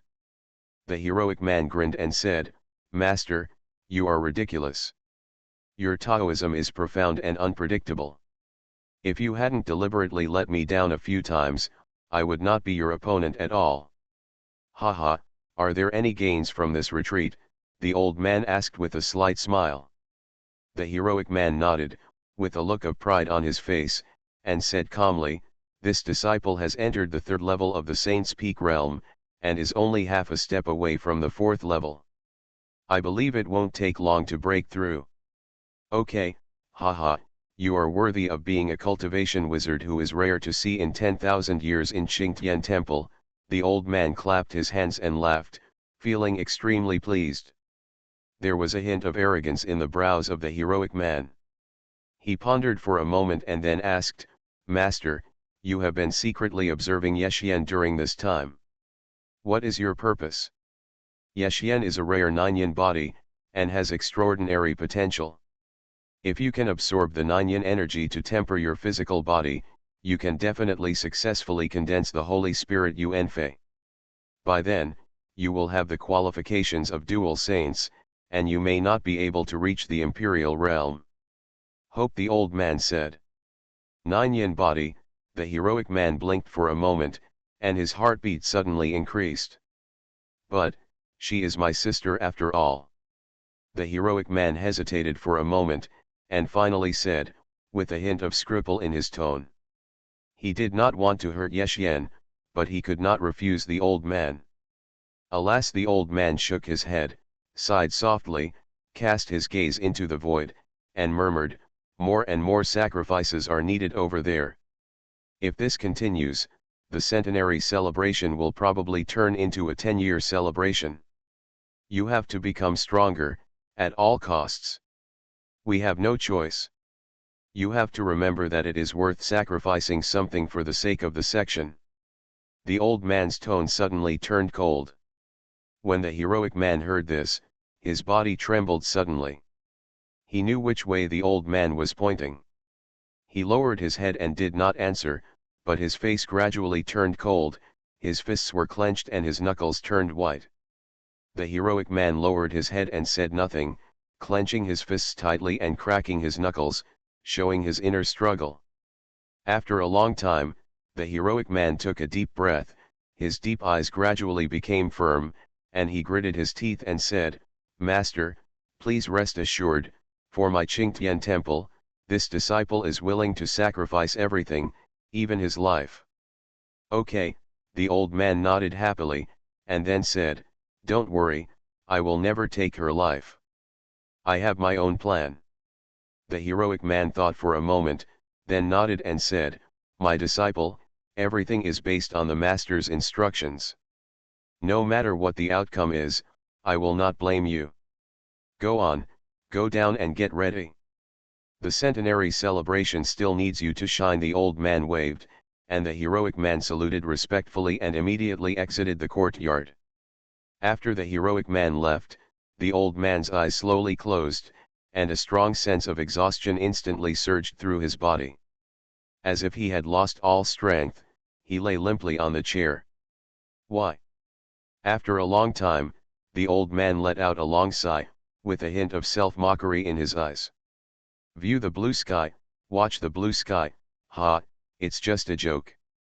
You are listening to novels at Bless Up channel. Wish you happiness and luck. Please subscribe to receive new novels. How do you feel about this novel? Please like and leave a comment. At the beginning, I gave the future empress her death. I became stronger because I was stupid. Author, Len Mian Buletin Len. Chapter 487. In the world of the demon refining pot, the sun shines brightly and falls on the earth. Yexian's beautiful eyes blinked slightly, and she slowly woke up from her coma. She looked down at her body, and her pretty face couldn't help but blush slightly. She was wearing a pink long dress, the gauze was light, and her delicate body was completely presented in the air. Yexian had never been so embarrassed as today, and she was so ashamed and angry that she wanted to find a crack in the ground to crawl into. Last night, after she entered the hall, she saw the mysterious master. Her guess was right. The mysterious and powerful master was the boy at the beginning. In addition to being shocked, she still had many questions in her heart. The boy's cultivation was too terrifying. Just standing there gave her an infinite sense of oppression, as if the entire sky was pressing on her. Yexian even doubted whether the boy had reached the emperor realm. Although her master was a saintly strongman, compared with the boy, he was still a small witch. But what surprised her the most was that the boy actually called himself the best cauldron. When she heard the word cauldron, Yexian's head exploded, her pretty face flushed, her whole body was extremely hot, and she wanted to draw her sword immediately. She thought that the boy liked her, so he kidnapped him here. But she never expected that the mysterious boy actually regarded herself as a cauldron, and he was unscrupulous, which was worse than a beast. Yexian's heart was filled with endless humiliation and anger. If she didn't take revenge, she would not be a human being. But the boy's next sentence made her stunned on the spot. He said she was a Nine-yin body. Yexian was completely stunned. What is the concept of a Nine-yin body? This is an extremely rare physique, which can be called rare, and it is difficult to find its traces for thousands of years. But the boy said that she was a rare Nine-yin body. How could she calm down? Because she didn't even know about this matter. However, the boy didn't care. Instead, he took it for granted, as if he thought the Nine-yin body belonged to him. Yexian wanted to ask why he knew, but for some reason, she felt hot in her heart, took the initiative to walk over and hug the boy. Then there was nothing else. Yexian recalled everything that happened last night, and her pretty face flushed, and she was ashamed and angry. Thinking of the mysterious boy, Yexian's heart suddenly had some complicated feelings. At this time, the strangeness in her body came out again, and Yexian's pretty face flushed instantly. She quickly sat cross-legged and operated the internal exercises. As the exercises were running, a light blue fluorescence emanated from her body, making her skin crystal clear. Yexian looked at herself in the mirror, and her peerless face was revealed. Is this the Nine-yin body? Yexian muttered to herself, her heart was surging. After experiencing the absurd thing just now, she was more certain that she really was the Nine-yin body. Moreover, it was a pure yin body that was rare in 10,000 years. You know, the Nine-yin body is a special physique. It has very unique effects, which can improve the speed of martial artists' cultivation and help break through bottlenecks. It can be said to be a peerless treasure body. But the Nine-yin body also has defects. It must have intercourse with men to exert this power. If a woman has intercourse with it, she will lose this wonderful power. Therefore, although the Nine-yin body is powerful, it is a bit useless for her. How can I be a pure yin body? Yexian frowned and her pretty face showed deep thought. Logically speaking, if she is a Nine-yin body, then the master will definitely tell her, but the master did not tell her at all. Didn't the master find out? She thought carefully for a long time, but still had no answer. She decided to ignore those things and clean herself up first. At this time, Yexian was sweating all over, her body was fragrant, her hair was wet and stuck to her forehead, and her face was flushed. Not only that, her skin became more pink and smooth, like a newborn baby, so soft that it could be blown away. Yexian not only benefited a lot from last night's practice, but also improved her cultivation. She also clearly felt that her meridians had widened a lot, and seemed to be much wider than before. The most important thing is that the spiritual energy in the Danshan is several times more abundant and rich than before. All these changes are due to last night's practice. It turns out that practicing like this can really increase your cultivation. No wonder the sisters in red are scrambling to come. Yexian's beautiful eyes blinked, and her cheeks were slightly red. What happened last night was like a dream, and it was particularly unreal. Thinking of what happened last night, Yexian's pretty face blushed, and the scenes of last night appeared in her mind, making her body tremble, and her lower abdomen seemed to be burning with a raging fire. That state last night was suffocating. Especially the state of rapid rise in cultivation, which made her feel as if she was floating in the clouds, in ecstasy. Thinking of this, Yexian buried her head even lower, her cheeks flushed, as if bleeding, delicate and lovely. She was grateful to the other party for helping her to reach a higher level of cultivation, but she was even more afraid that she would become a member of the other party's cauldron. Yexian felt very heavy. She took a deep breath and forced herself to stabilize her thoughts. Then she struggled to get up from the bed. Ah! But as soon as she exerted force, Yexian began to wail in pain. Her body was in great pain as if it was falling apart. But even so, Yexian did not give up and struggled to get up from the bed. But as soon as she got up, her legs suddenly became weak and she fell to the ground again, almost crying. Hiss! She couldn't help but hum lightly. Her pretty face was extremely pale. Yexian tried several times, but failed after all, and fell to the ground again. She was sweating profusely, her delicate face was full of pain, her pearly teeth bit her lips, she looked pitiful, and her eyes were full of tears. She felt as if she had become a different person, her whole body was numb, and her bones were soft. Suddenly, a footstep was heard. "Xiaoxian, are you awake?" A soft voice suddenly came into the eardrum, followed by the sound of the door opening. Hearing the sound, Yexian's head exploded with a buzzing sound, and she hurriedly looked up. What came into view was a beautiful girl.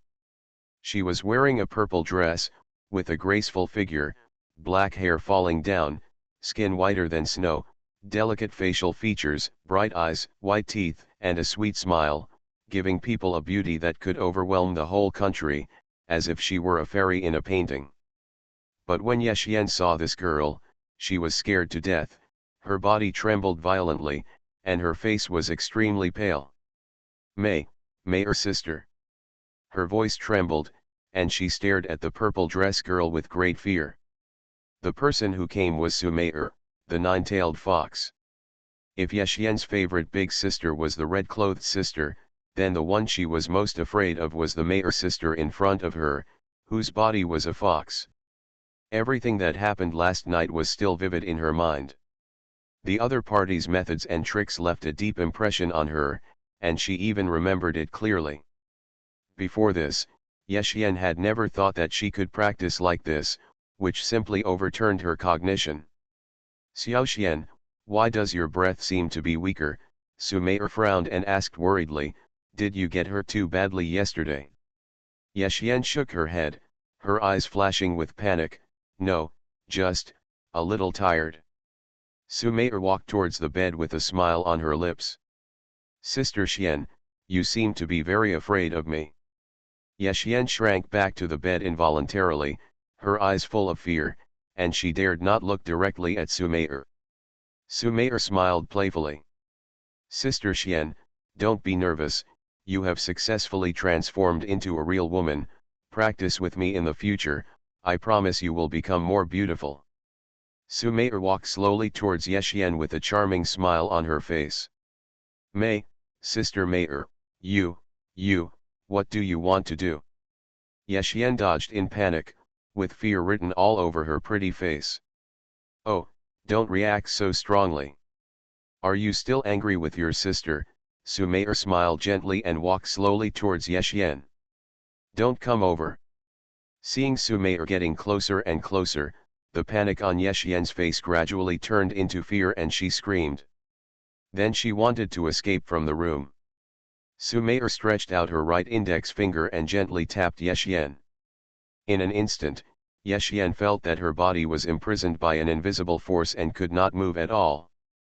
Xiaoxian, be good, don't resist. Wait for your sister to adjust you again, and the master will like you more. Sumair smiled and seduced. Woo, I don't want it. Yexian twisted her body desperately. But it was useless. Alas, although my master is suave and handsome, he just doesn't understand romance. Looking at Yexian who was struggling desperately, Sumair sighed and said faintly. You should know that the master actually still likes you. If not, with the magical means of my master, wouldn't he have turned you into a puppet long ago? When Yexian heard this, her pretty face suddenly turned red, and she was embarrassed. Xiaoxian, don't resist. Wait for your sister to adjust you. In the future, even if the master comes to you, you will be able to meet his needs. This is a once-in-a-lifetime opportunity. Sumair persuaded her patiently. After she finished speaking, she waved her jade hand and immediately took away all the scattered clothes on the bed and closed the door. Then she turned around and walked towards Yexian. Yexian let out a tiny moan, she closed her eyes, and didn't dare to look at Sumair. Seeing this, Sumair pursed her lips and smiled softly. Silly girl, you don't have to be nervous, sister will be very gentle. Yexian's body twitched constantly when she heard this, and her eyes were filled with tears of humiliation. She didn't believe what this vixen said. But now she didn't even have the ability to resist, and could only let Sumair manipulate her. Sumair saw this, her eyes rolled around, and a charming smile appeared on the corner of her mouth. Xiaoxian's sister, don't be shy, you human girls all like to play like this. As she said, she stretched out her white jade hand and pinched Yexian's delicate skin. Yexian's body trembled violently. She opened her eyes with tears of grievance in her eyes, and glared at Sumair hatefully, but still couldn't resist. Sumair showed a sly smile. Mayor sister, no. Please, let me go. Yexian cried with humiliation in her eyes. Okay, it's really boring. Sumair pouted her cherry lips, looking bored. She took her hand away from Yexian's smooth skin, then sat next to the table, took out a pill from her arms, and handed it to Yexian. Here, take it. Ah, Yexian was confused. This is an extremely precious spirit-boosting pill.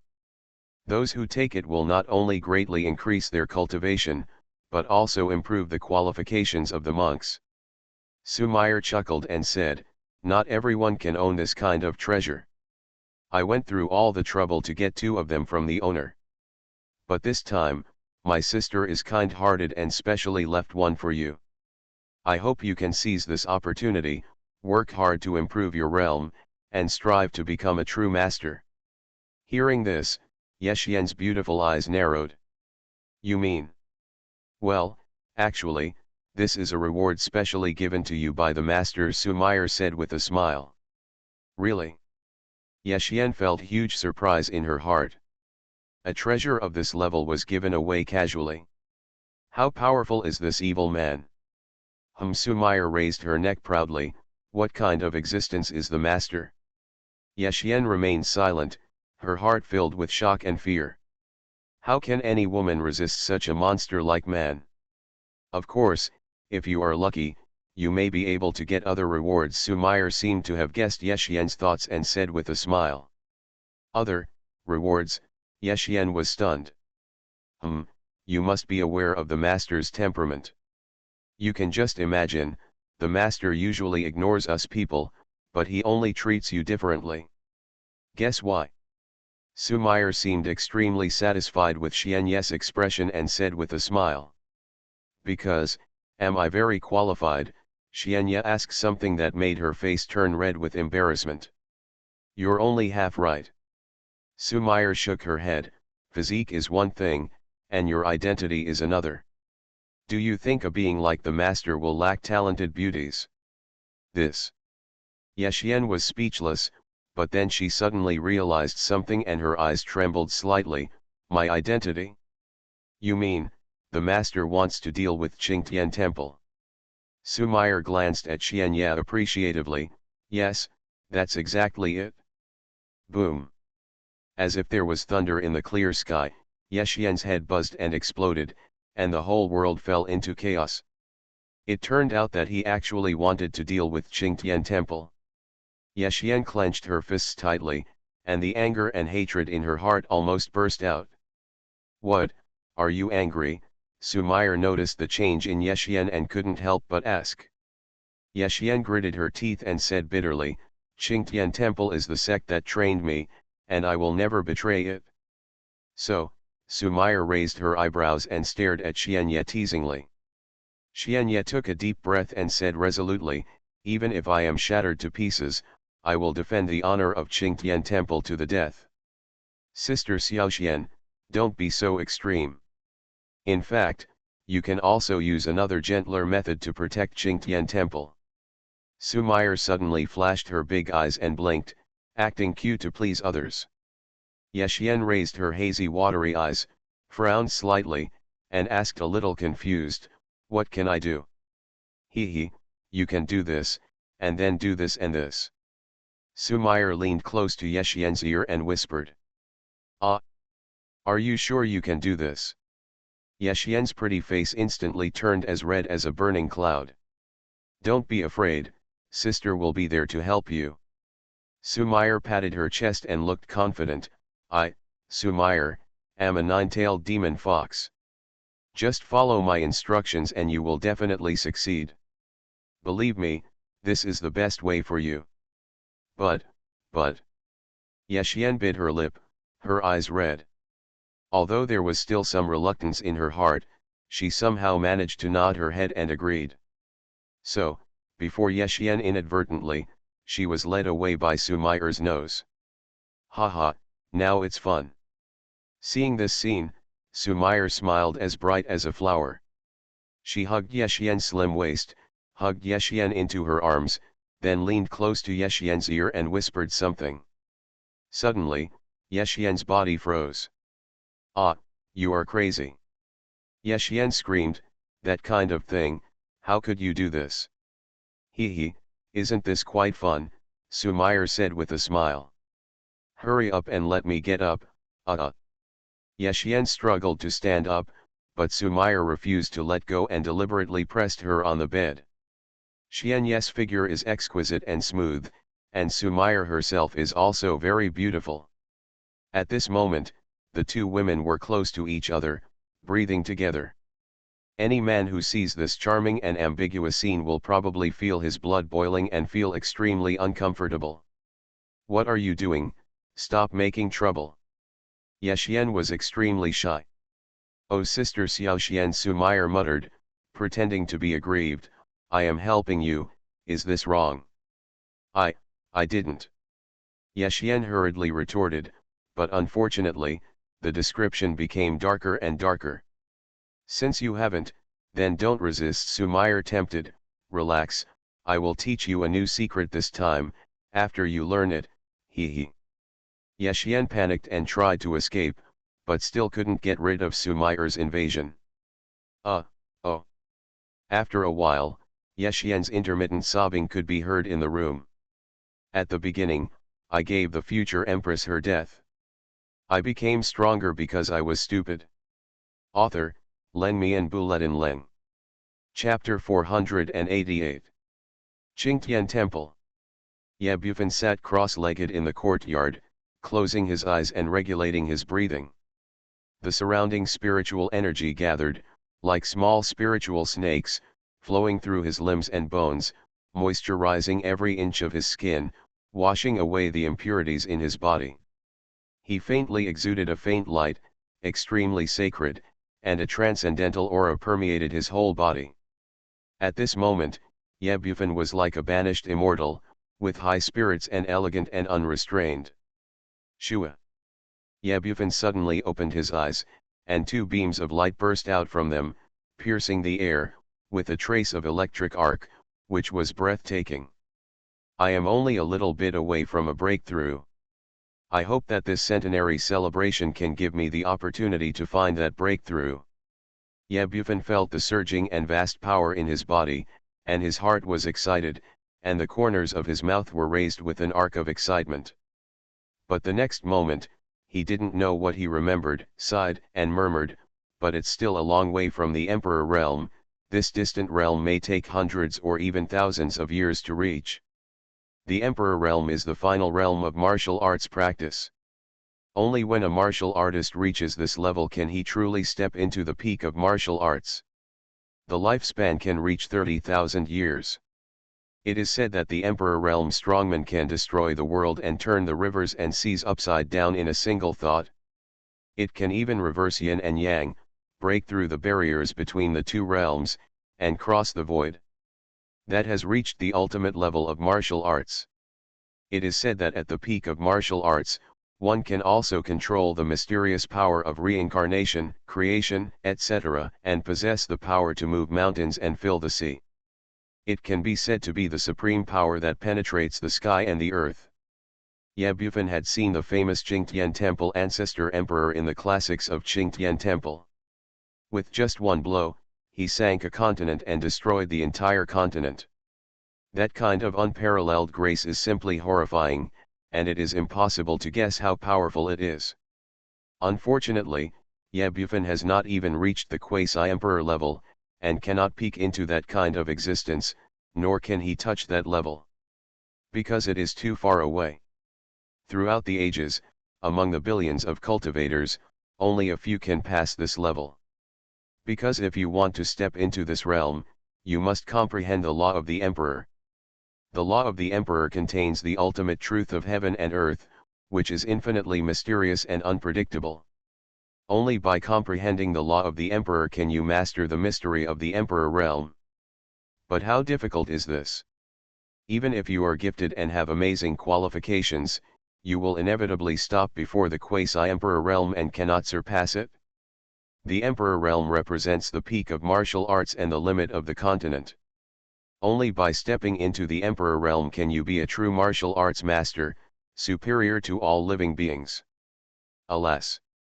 Yabufan sighed again, his face became decadent and lost, and he muttered to himself, there is no way, reality is too cruel, even if you have excellent talent, it is difficult to reach the peak. The Emperor realm, this level that is high above and overlooks all living beings, even a genius like him is like a natural chasm, and dare not talk nonsense. But, Master said that my sister's 9-yin body can be used to break through the shackles. Yabufan's eyes flashed with a tangled light, and he whispered to himself, but, her life has just begun, she is still a young girl, how can I bear to use her as a stepping stone for promotion? The 9-yin body is a natural phenomenon with a special physique. This is a rare physique that can only be encountered but not sought. It is nurtured by heaven and earth and has great benefits for cultivators. If you can make good use of this physique, you can not only improve your cultivation, but also improve your physique, so that your physical quality can be greatly improved. Especially in martial arts practice, the advantage of the 9-yin body is extremely obvious, which can make practice more effective. But the problem is that doing so will deprive his sister of the happiness she should have enjoyed, and will leave her with everlasting pain. Although the master promised him that he would spare his sister's life, this is not an ordinary practice after all, and it cannot be solved casually. A slight negligence will lead to eternal damnation and death without a burial place. But if I don't do this, there is really not much time left for me and Qingtian Temple.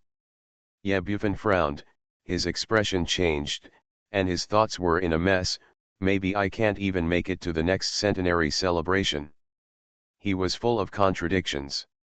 Although he was very confident in his talent, especially in terms of practice speed, he was the best among his peers, but he didn't think he could reach the Emperor realm before the next centenary celebration. This was an unrealistic thing. Forget it, at this point, there is no other choice, I have to give it a try. Then Ye Bufan shook his head, gritted his teeth and said, with a hint of fierceness in his eyes. The road of martial arts is long and full of difficulties and obstacles. Once you miss it, you may never achieve anything in this life.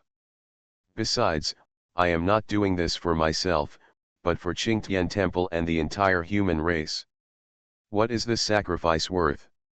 Ye Bufan took a deep breath, suppressed all emotions, and regained his indifferent and calm attitude. As long as you can enter the Emperor realm, you will have the opportunity to save the people and the human race. Thinking everything clearly, his eyes burst out with brilliant divine brilliance, as bright and dazzling as stars. Next, it's time to practice the Shura Sutra. As Ye Bufan's voice fell, he suddenly opened his eyes and formed seals with his hands. In an instant, the temperature in the house rose suddenly. The originally cold wooden board was instantly melted and evaporated by the scorching temperature. And with this burning breath, all the bones, muscles, and blood in Ye Bufan's body boiled, and every inch of his veins seemed to be burning with flames. Bang bang bang. Along with the bursts of thunder, his skin quickly turned red and exuded a metallic luster. Immediately afterwards, his body swelled violently, and his muscles bulged out, like copper poured into iron, exuding astonishing power. His size increased dramatically, and his whole body was covered with a layer of red mist. He looked like a demon crawling out of hell. Roar! Ye Bufan looked up to the sky and roared, the energy and blood all over his body surged like a volcano erupting. Boom! His whole body instantly grew taller, reaching several feet in height. His muscles were all tangled, revealing a suffocating and terrifying sense of power. At this time, he looked like a ferocious beast that had been slaughtered from the wilderness, filled with an unparalleled aura of dominance. Huh! Ye Bufan took a long breath and slowly opened his eyes. His eyes were as blazing as lightning, and their sharpness was astonishing. In his pupils, there was a trace of blood, as if soaked in blood, strange and coquettish. This scene is extremely weird, as if a bloodthirsty beast is staring at its prey, which is horrifying. But Ye Bufan didn't care, and instead showed joy. As expected of this top-notch technique over there. I have only practiced it for a few months, but it can actually increase the strength of my physical body to such an extent. Ye Bufan murmured in a low voice with a rich smile on his lips. His fists were clenched and his aura was surging, much more powerful than before. Although the Shura Sutra is incomplete and lacks the most important chapters on cultivation, it is beyond the scope of ordinary exercises and is even more advanced than what he has learned before.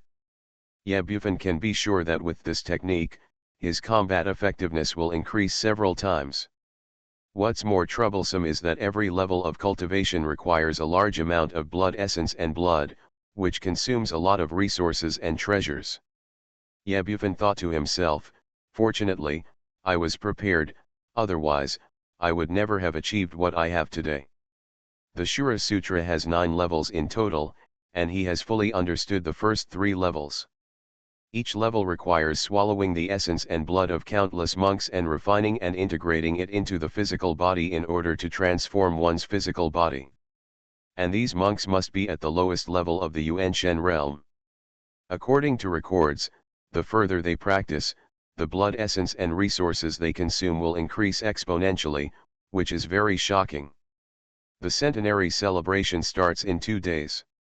I have to seize the time in these 2 days to take advantage of the chaos and cause some casualties. Otherwise, I won't have time when the celebration starts. Ye Bufan's eyes flashed with an icy cold light.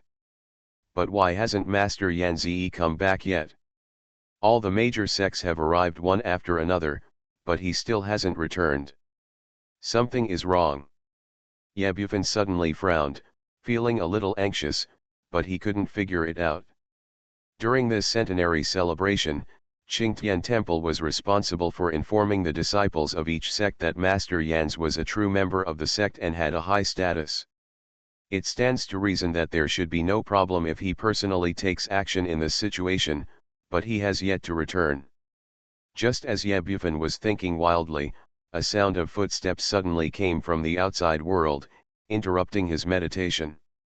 Immediately afterwards, there was a rapid knock on the door, followed by a clear and sweet voice, "Brother, are you at home?" "Well, my little sister is back." Ye Bufan was stunned for a moment, quickly suppressed the cold murderous intent on his face, a smile appeared on his face, and he hurriedly opened the door. I saw Ye Xianzhang standing there pretty, with her black hair hanging down from her shoulders, dressed in white clothes, and her skin was about to break. It was dusk at this time, the sun was setting in the west, and the sunset reflected half of the sky red, coating her whole body with a golden light, adding a bit of charm. Behind her, a huge waning moon gradually emerged. This scene has great visual impact and gives people a wonderful feeling, like a fairy descending to earth, ethereal and agile. Elder brother. When Ye Xian saw Ye Bufan, she smiled sweetly and walked into the yard. Little sister, the mission has been completed so quickly. Ye Bufan closed the door, came to her, and said with a smile. Well, the mission this time is still very simple. It's just to go to Yunya Mountain to collect herbs. Looking at the girl in front of him, Ye Bufan took a closer look and said. It seems like there's nothing wrong.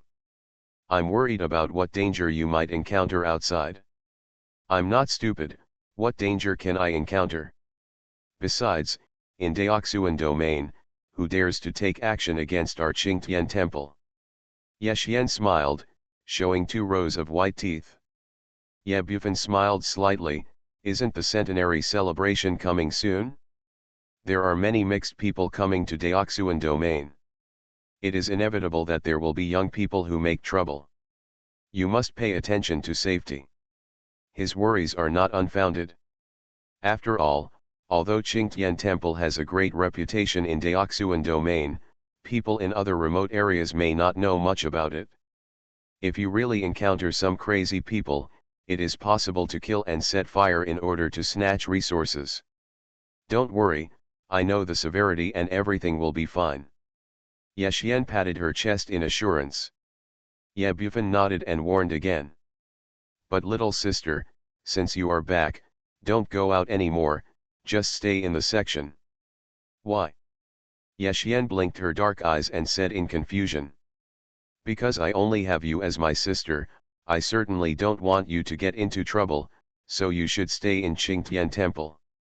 Ye Bufan smiled indifferently and said without thinking. Well, okay, brother, I'll listen to you. Ye Xian agreed obediently, then tilted her head and said, then I'll go back. Okay, go. Ye Bufan nodded and sent her to the door. The night fell, the sky was full of stars, and the bright silver moon was high in the sky. Ye Bufan looked at his sister's charming figure leaving, and a trace of desire flashed in his eyes. But it was not entirely lust, but a pure desire for the 9-yin body, like a beast hidden in the forest, looking at its dinner. He licked his dry lips and suppressed the heat in his heart. After a moment, he restrained his emotions and walked into the house. At this moment, his expression suddenly froze, and then he turned around abruptly. No. No. Ye Bufan frowned, looked at Ye Xian, who was only a glimmer of white light, and shook his head and said to himself, my little sister seems to have changed. Just now, he keenly noticed that his little sister seemed to have undergone some subtle changes. But what puzzled him was that he really couldn't tell where Ye Xian had changed. It seemed that her temperament had changed, and it seemed that her walking posture had changed, and even her figure was different from before, and seemed to be more plump and slender. In short, these were subtle changes, and if his perception was not strong enough, he would not be able to detect it at all. Is there something wrong? Ye Bufan's eyes turned cold, and he was about to catch up. But the next moment, an inexplicable panic surged into his heart, as if something bad had happened. This feeling surged like a tide, almost drowning him. In the dark, he felt as if he was locked by a terrifyingly powerful existence, with his hair standing on end and his heart beating violently. He stopped walking instantly, with fine beads of sweat on his forehead. He looked around and finally focused on the direction where Yexian disappeared. No, something must have happened to my little sister. Ye Bufan murmured to himself, his heart full of regret and self-blame. If he had known this, he would never agree to let his little sister go out. However, when this idea just came up, it suddenly disappeared strangely. Ye Bufan took a deep breath and tried his best to calm himself down. It seemed that there was a voice telling him that this was just an illusion, and his sister would never betray him. Maybe I think too much, my little sister is my relative, and she will definitely not betray me. Ye Bufan muttered to himself and ignored it. Even he didn't know why he put down his doubts when he had doubts about this matter. Ye Bufan turned around and continued to walk into the room. And just as he turned around, a strange pattern flashed behind his neck. 2 days passed in the blink of an eye. Today is the day of the centennial celebration, a grand event held once a century in Daoxuan domain. In fact, several weeks ago, disciples from many forces had already gone down the mountain, riding on flying swords and flying away. But Ye Bufan, as a Taoist of Qingtian Temple, had the highest status, so of course he had to appear last. He slowly opened his eyes, stood up, stretched his waist, and showed a confident and indifferent smile at the corner of his mouth. It's my turn to appear. At the beginning, I gave the future empress her death. I became stronger because I was stupid. Author, Len Mian Buletin Leng. Chapter 489. A brilliant smile appeared on Ye Bufan's lips, and then he straightened his clothes and walked out of the courtyard. Qingtian Temple is located on the top of Qingtian Mountain. It is majestic and magnificent, surrounded by fairy mist, as if it is a fairy palace, giving people a great visual impact. Huh? Brother Daozai is out. Ye Bufan had just walked out of the room when a cry of surprise came from the side. He looked in the direction of the sound and saw a team of disciples in uniform clothes coming up to him. The leader was a young man in his 20s. Brother Daozai, you are finally out of retreat. We have been looking forward to it for a long time. The young man walked over quickly, shouting excitedly, with a flush of excitement on his cheeks, looking quite excited. His name is Li Wenyuan, an inner disciple of Qingtian Temple. He is the same age as Ye Bufan and is from the same section. He is one of the best disciples of Qingtian Temple. And he also has a special title, martial arts fanatic, calm and taciturn, and rarely communicates with others. But this time he was particularly excited, which showed that he had been looking forward to the centennial celebration for a long time. Well, are you ready? Ye Bufan asked calmly. The people in front of him were all inner disciples of Qingtian Temple, and they were the best of the inner disciples, who would represent Qingtian Temple to participate in the centennial celebration. Brother, please rest assured, we are all ready to go.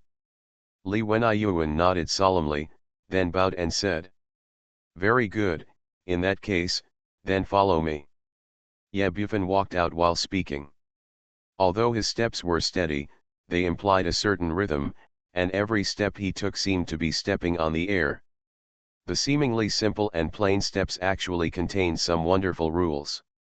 This is the unique skill of Qingtian Temple, stepping on the clouds, which is not offensive, but has unpredictable power. Li Wenyuan and other Qingtian Temple disciples followed behind him, and many of them had unconcealable respect on their faces. Brother Daozai is really amazing. After just half a month of hard training, his cultivation has improved several times compared to before. He will definitely win the first place this time. Who said it wasn't? Daozai's talent is rare in our Qingtian Temple.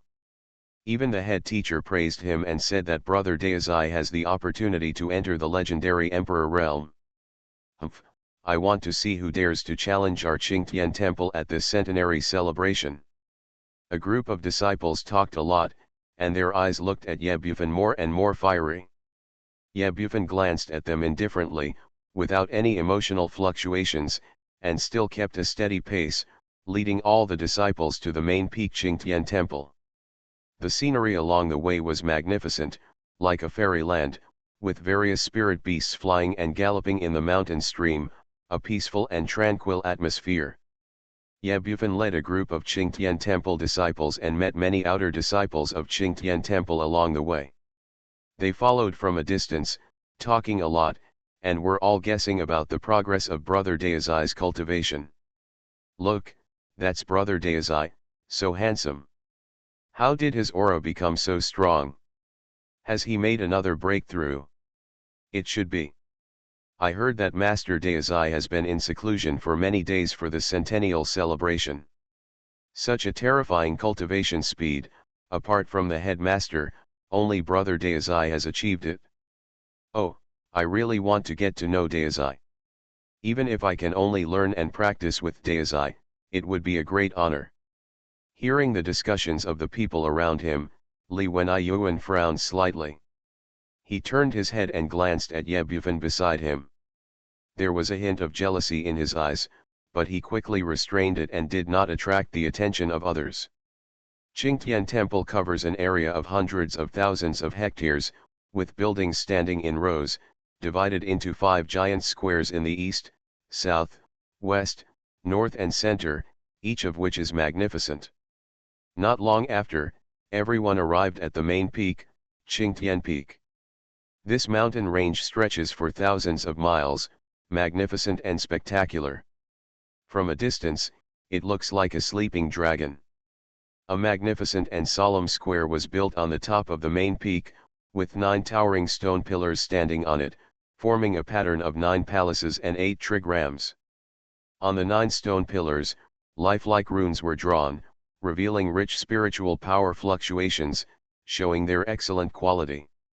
In addition, there are all kinds of rare treasures, elixirs, magic weapons, and even alchemy furnaces. Although these things cannot be compared with the Dan sect, they are also extremely valuable. Today is the day of the centenary celebration. Countless disciples of Qingtian Temple gathered here, and the scene was magnificent and shocking. They stood in distinct areas and were chatting in groups of 3 or 5. They were men and women, with varying levels of cultivation, but without exception, they all had a strong and powerful aura, terrifying strength, and were extremely young. If these disciples were placed in other second-rate sects, they would at least be elders, but in Qingtian Temple, they were ordinary outer disciples. This shows the profound foundation and powerful strength of Qingtian Temple. Brother Daozai has arrived, all the brothers and sisters should come and greet him. Li Wenyuan led Ye Bufan to the stage. Hearing this, the originally noisy venue immediately became silent, and then everyone's eyes were all projected on Ye Bufan. The eyes of these people were full of awe, envy, and deep admiration, as well as a bit of fanatical worship. Because the young man in front of them is not only their Daozai brother, but also the future headmaster of Qingtian Temple, and the most dazzling existence in the entire Daoxuan domain. Meet Senior Brother Daozai. Senior Brother Daozai, you are finally released from seclusion. Senior Brother Daozai, your retreat is too tight and makes us all anxious. Senior Brother Daozai, have you finished your retreat? Senior Brother Daozai has unparalleled magical powers and will definitely be proud of others in the future. These Qingtian Temple disciples rushed forward to say hello. Their attitude was extremely respectful, even a bit flattering. Especially the eyes of the girls looking at Ye Bufan were flashing with hot flames. Amidst the cheers of many Qingtian Temple disciples, Ye Bufan slowly walked onto the stage. His eyes passed over the bodies of everyone below, and a faint smile appeared at the corner of his mouth. Everyone is free of charge. Ye Bufan raised his hand and pressed it softly, and said loudly, "In this centenary celebration, Qingtian Temple will surely achieve greater glory. I hope everyone will work hard to practice and jointly contribute to the prosperity of Qingtian Temple." Hearing his words, Many Qingtian temple disciples were excited and cheered. Follow your orders, senior brother Daizai. We swear allegiance to Qingtian temple. Look at the eternal prosperity in the blue sky, and it will last forever. For a moment, the sound echoed through the sky, shaking the entire Qingtian peak. Then he waved his hand, and everyone became quiet. Now, let the headmaster say a few words. Ye Bufan turned around and gave instructions to the Taoist boy beside him. Lord Daizai, please wait for a moment, I will go and ask for the master teacher. The little Taoist boy bowed and saluted, and hurriedly left the hall. A moment later, a melodious and loud sound exploded over the entire Qingtian peak for a long time. Daizai Ye Bufan has only been practicing for 100 years, but he is already at the peak of the third level of saints. He is the leader. This is my luck in Qingtian temple. I am very relieved. Hearing the appearance of the leader's voice, many disciples fell to their knees and bowed respectfully. Immediately, an old man with white beard and hair came from mid-air with heavy steps and landed on the main peak square. I saw this old man with a beard hanging down on his chest. He looked like a fairy and gave people an unfathomable feeling. He was none other than Wu Haoshan, the contemporary headmaster of Qingtian temple. He looks very old, wearing grey clothes and cloth shoes, with his hands behind his back, but he does not show any signs of twilight, but is full of energy. A pair of bright eyes glanced around, a look of satisfaction appeared on his face, he nodded, his eyes stayed on Ye Bufan, and his eyes glowed with joy. I've met the headmaster. Many disciples bowed respectfully. Wu Haoshan raised his hands and waved his sleeves, sending out a soft force to help everyone up. He nodded slightly, then looked at Ye Bufan and said calmly, I will not go to this celebration as a teacher. If you have anything to do, please discuss it with your senior uncles. Master, you're not going. Ye Bufan was stunned immediately. According to the rules of Qingtian temple, Wu Haoshan will personally attend every centenary celebration. Moreover, Qingtian temple, as one of the organizers of the centenary celebration, must prepare many matters, such as which famous sects or loose cultivators to invite, as well as the materials needed to hold the celebration, all need to be handled by him. It can be said that Wu Haoshan has been presiding over the preparations for the celebration during this period of time, but now he suddenly decided not to go. However, the surprise on Ye Bufan's face did not last long, and soon disappeared without a trace, replaced by a look of realization, as if he had thought of something. However, when Li Wenyuan heard these words, his expression suddenly froze and he looked at the headmaster in astonishment. He did not expect such a result at all. In the past, every time Qingtian temple held a celebration event, the headmaster would personally attend and preside over it to ensure nothing went wrong. But who knew he wouldn't go this time, which made Li Wenyuan feel caught off guard. Others behaved quite differently. At this moment, the expressions of all the disciples suddenly changed, and deep worry emerged in their eyes. They knew very well that without Wu Haoshan's support, Qingtian temple would be like a desert without water, and it would dry up in an instant. This is undoubtedly fatal to many disciples. Li Wenyuan asked cautiously, Headmaster, how can you not participate in such a grand ceremony as the centenary celebration in person? I suddenly felt something in the past few days, and gained a new understanding of a higher realm, so I won't go. Wu Haoshan looked calm and said calmly. A higher realm. As soon as these words came out, everyone's expressions changed drastically and they looked excited. You know, the further a monk goes in his training, the harder it is to advance. Especially after becoming a saint, every level of promotion is like climbing to the sky. And now, the headmaster actually said that his understanding of the realm has reached a higher level. How can this make them not excited? Congratulations to the headmaster, congratulations to the headmaster. Li Wenyuan looked ecstatic and quickly raised his hands to congratulate him. Many other disciples also agreed, excitedly saying yes again and again. But Wu Haoshan still seemed calm, without any pride. Okay, everyone should perform their duties and step back. He waved his hand and explained a few words casually. Follow the law. Many disciples responded in unison, then returned to their respective positions and continued to practice. After everyone retreated, only Ye Bufan was left standing. Master, what happened? Seeing everyone around him leaving, Ye Bufan frowned and asked. He knew that the master was definitely not because of new insights, but because of other reasons. Wu Haoshan looked solemn and looked at him solemnly, his eyes cold. Something happened to Yan Zi. Ye Bufan's heart skipped a beat. What happened? He had long felt that something was wrong, but he didn't expect that something would actually happen. I don't know the specific situation yet, I just have a feeling in my heart. Wu Haoshan said slowly, and no news has been sent back so far. It is probably more serious than bad. So master, are you going to go there in person? Ye Bufan guessed. Well, I've been restless these past few days. I always feel like something big is going to happen, so I have to go there myself. Wu Haoshan looked solemn. He pondered for a moment, then shook his head and said, but before that, you have to host the celebration for me, and no mistakes will be made. Do you understand? Yes, disciple understands. Ye Bufan bowed and solemnly agreed. Wu Haoshan nodded and said a few more words. Remember, your current strength is enough to win the top 3 in the centenary celebration. You must not use the exercises and martial arts over there. After a pause, he said with a solemn expression. One more thing. The ancestors' cultivation has reached a critical moment. Don't disturb them unless it is absolutely necessary. Disciple understands. Ye Bufan bowed again and agreed.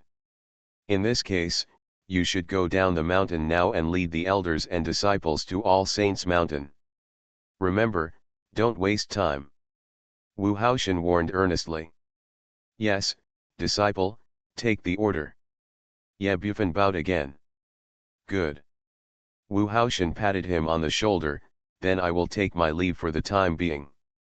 After he finished speaking, his body turned into a golden auspicious cloud and disappeared into the sky in the blink of an eye. Master, walk slowly.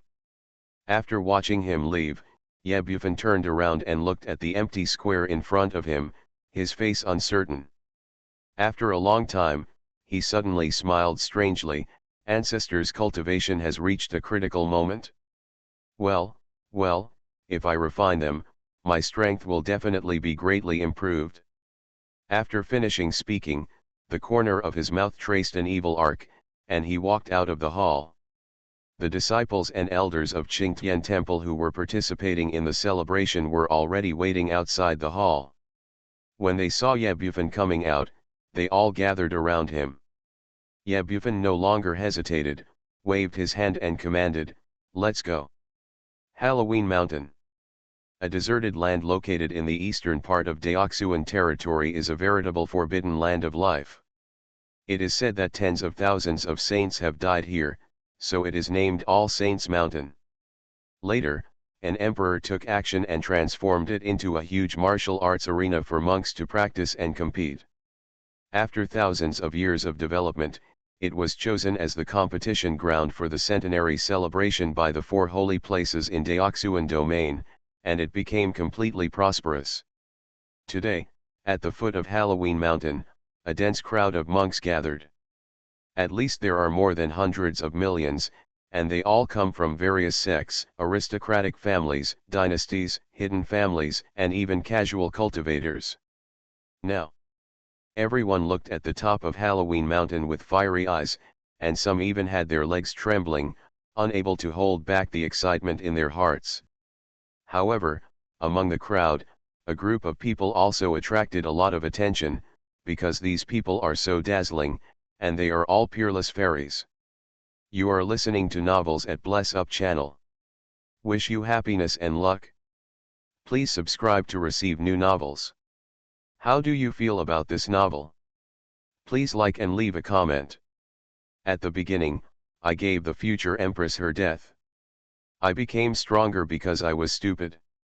Author, Len Mian Buletin Leng. Chapter 490. They were dressed in fluttering clothes, with beautiful faces and extraordinary temperaments, as if they had walked out of a painting, attracting the attention of everyone around them. They were dressed differently, with purple skirts fluttering, blue shirts like the sea, and green clothes like flowers. Each of them was surrounded by a misty breath, giving people a sense of ethereal illusion, revealing nobility and holiness. They stood side by side, giving people a strong visual impact. This is. The male monks around them all widened their eyes, staring at the group of fairies, with blazing flames in their eyes. Although they were far away, they still felt their hearts pounding, and their hearts seemed to be about to jump out of their chests, and they couldn't suppress it at all. Many male monks couldn't help swallowing their saliva, their eyes were confused, and their eyes gradually became dull. There were even a few with poor concentration who directly revealed emotions such as madness and admiration. It was so beautiful. It was so beautiful that they forgot to breathe. Just like the fairies that can only be seen in dreams, people are addicted to them and can't extricate themselves. What beautiful women! They are simply fairies from the fairy world. Oh my God, why is this so? How can there be such perfect fairies in the world? This is against the laws of nature. Yes, they are simply beauties in the world. A young male monk shouted with an obsessed face. Yes, these fairies are so beautiful, someone next to him echoed. I can guarantee that even if you put them in the entire human race, you can't find anyone more attractive than these fairies, someone said. Yes, and their clothes are very special, another person said. At this time, everyone was amazed by the beauty of these fairies and talked about them. They are like the mysterious moon above the 9 heavens, bright and shining on the world, with a hazy fairy spirit, as if the 9-day mysterious woman has descended to the mortal world, suffocating. And some female monks are jealous and crazy.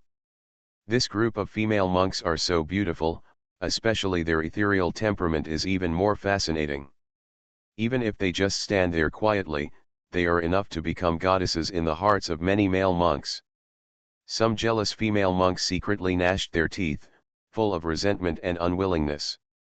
They can also be regarded as extremely beautiful, and are usually worshipped as celestial beings and dream lovers by many monks.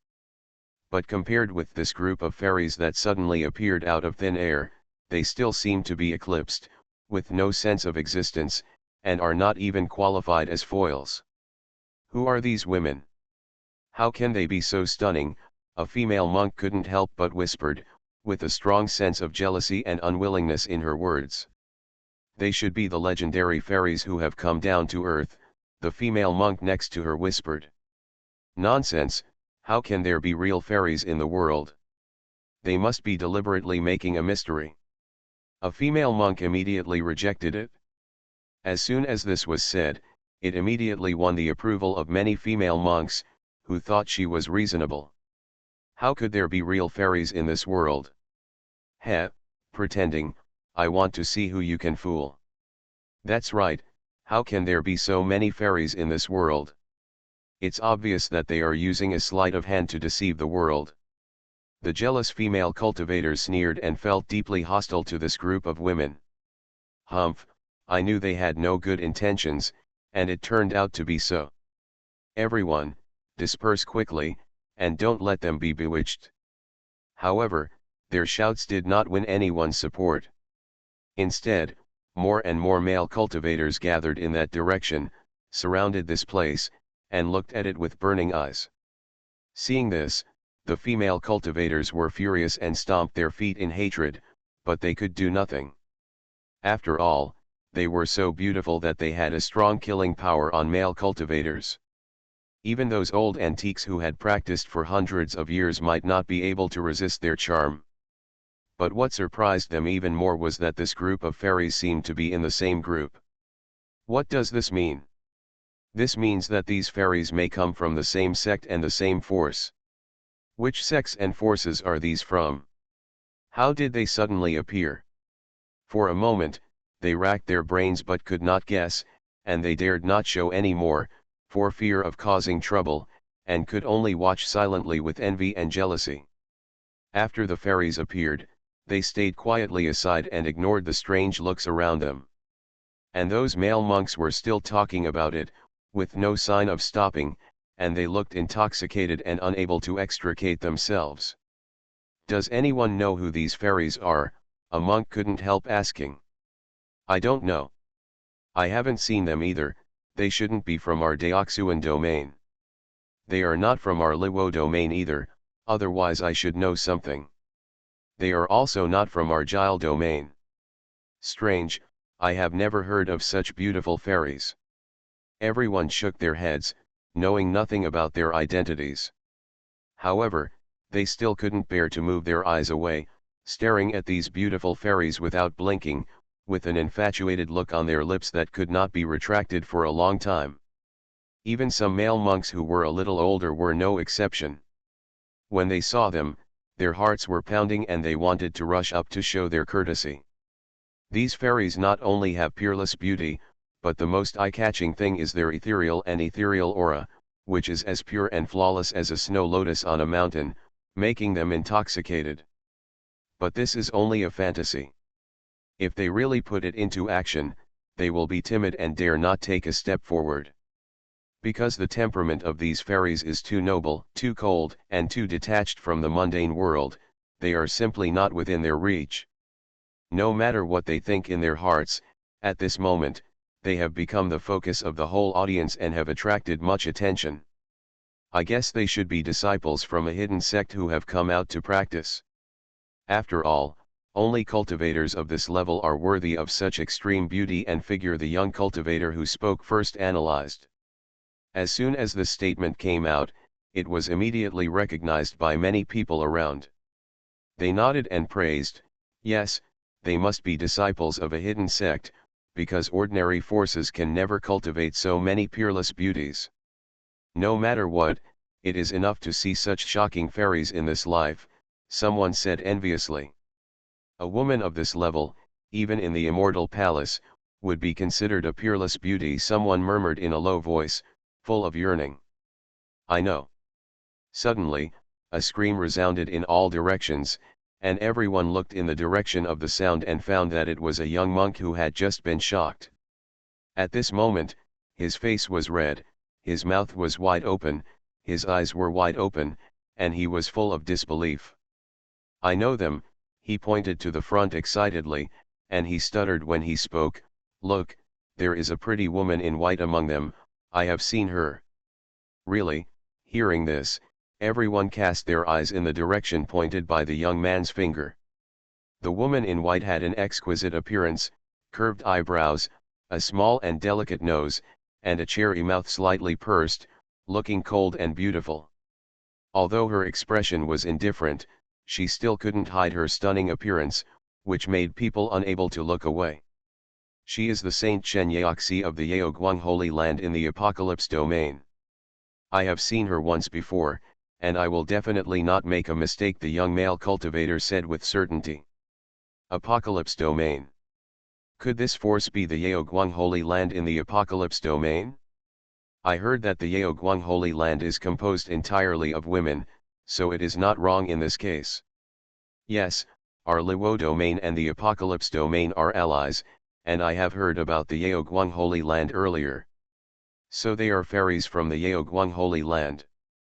So, aren't they fairies from the Apocalypse domain? Everyone said with sudden enlightenment, and finally confirmed the origin of this group of fairies. Then, new doubts arose in their hearts. Since they are disciples of the Yaoguang Holy Land, why is there no sign of the Yaoguang Holy Land? And so many fairies were born in a holy land, is this real? Or is this just a means for the Yaoguang Holy Land to hide its strength? Several questions popped up in their hearts, but it was a pity that the Saint Yaoguang kept her head down, looking very low-key. This made everyone even more confused. As a saint, she should stand at the front of the team, but she stood at a relatively marginal position, and she didn't even dare to say a word. This was simply unreasonable. This scene made many people secretly guess. Are you sure they are fairies from the Yaoguang Holy Land? Don't make a mistake, someone questioned. I will never make a mistake, the young male monk said decisively, staring at them with a pair of eyes, as if he wanted to confirm his judgment. Unfortunately, the Yaoguang saint never raised her head, but just stood there quietly, like a fairy who didn't eat fireworks. This made the male monk very disappointed. He thought that after he said that he knew the Yaoguang saint, he could attract the other party's attention, and then he could take the opportunity to show his style. As a result, people didn't pay attention to him at all, as if he was air. He was unwilling to give up, and asked again and again, "Excuse me, are you a fairy from the Yaoguang Holy Land?" He hoped that the other party would answer him, which might be the dawn of his spring. But this time, the other party remained silent. Everyone felt a little embarrassed. Especially the young monk, whose face suddenly turned red and looked extremely embarrassed. He took a few deep breaths, tried to calm his restless heart, and continued to muster up the courage to say, "Sir, can you tell me your name and master? I will definitely visit you in the future." He said these words very sincerely, without any pretense at all, but made people feel that he was an upright and frank gentleman. Unfortunately, the Yaoguang saint still ignored him, as if he was regarded as air. Alas, the young monk sighed helplessly and walked away sadly. It can be said that an extroversion exchanged for a lifetime of introversion. But the young male monk's start gave others some courage. "Senior sister, which sect are you from? Why haven't I seen you before? I wonder how old you are you married? How about I introduce you to each other? I am Yang Xuanhuan, an inner disciple of Qingyang section. I am so lucky to meet you all today. I am Li Feiyu from Nanling Palace. I am willing to pursue you. I wonder if you can have a drink with me to express my feelings. I am Yun Tianhe from Yunhai Valley. I am so lucky to meet you today. I have prepared a small gift. I hope you will accept it." For a while, everyone started to ask all kinds of questions. As long as they could get closer to them, even for a short moment, it would be worth bragging for a long time. However, no matter how they asked, the group of women always ignored them, always lowered their heads, and stood silently in the corner. This made them a little embarrassed and frustrated, and at the same time, they became more suspicious. Are they disciples of Yaoguang Holy Land, or fairies cultivated by a superpower?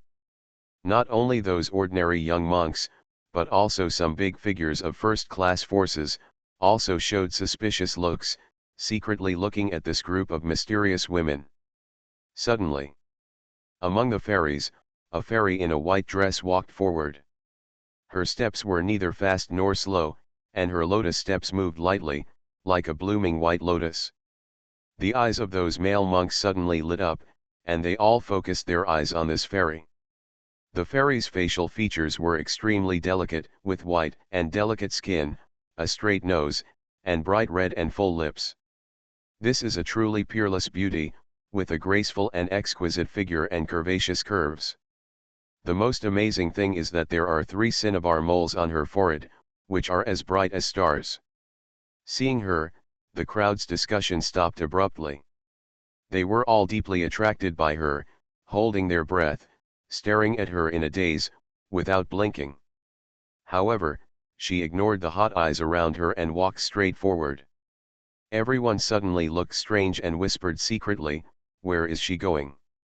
Those big shots also frowned, feeling that this fairy's behavior was a bit strange. At this moment, the group of fairies raised their heads in unison and looked towards a certain place in the sky. At this moment, their beauty was enough to subvert everything in the secular world and make thousands of creatures crazy.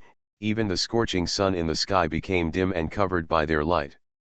Everyone also looked in their direction. Then, they showed indescribable shock in their eyes, their mouths opened wide, and their eyeballs almost fell to the ground. What did they see? there was actually a chariot pulled by 9 dragons floating there?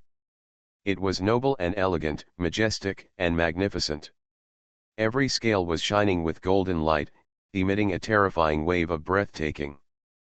But the strange thing was that no one among them noticed the slightest fluctuation of breath, and they didn't even know how it suddenly appeared at the end of the sky, as if it appeared out of thin air. My God! Some timid people couldn't help screaming. At this moment, the entire mountaintop fell into a dead silence. Everyone was completely shocked by the scene before their eyes. At the beginning, I gave the future empress her death. I became stronger because I was stupid. Author, Len Mian Bulletin Leng.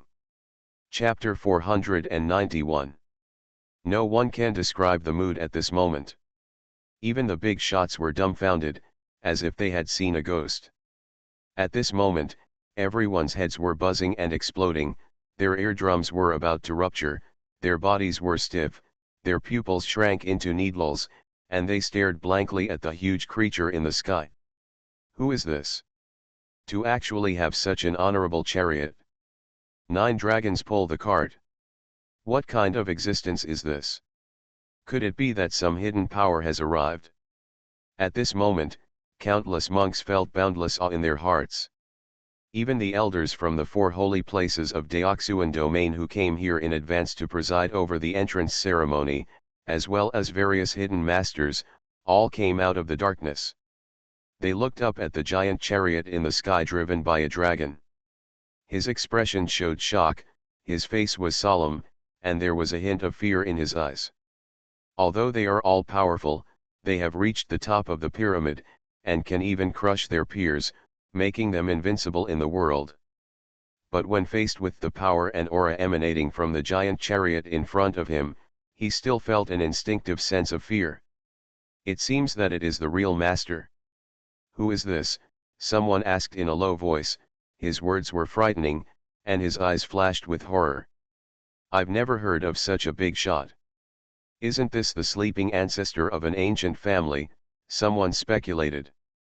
Obviously, this kind of craftsmanship, this kind of formations, and this vast atmosphere are definitely not something that ordinary people can arrange. This is definitely an extremely powerful treasure, a monk said with an extremely sure tone.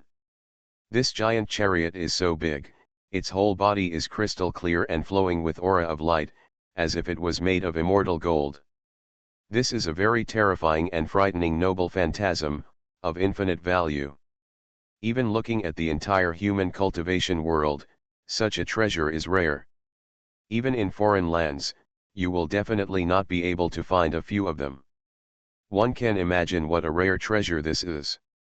Now, there is such a treasure manifested here, how can it not make people shocked and frightened? More importantly, it is too dazzling, like a sun, suspended in the sky, casting down thousands of auspicious colors, dyeing the nearby mountains, rivers, etc. into a brilliant glow. It's like the legendary door to heaven has opened a corner, and billions of rays of fairy light are falling down, turning this place into a pure land. What kind of noble phantasm is this? It's so terrifying, as if it can crush all spirits. Some monks were so frightened that they couldn't help but tremble, and their legs were trembling.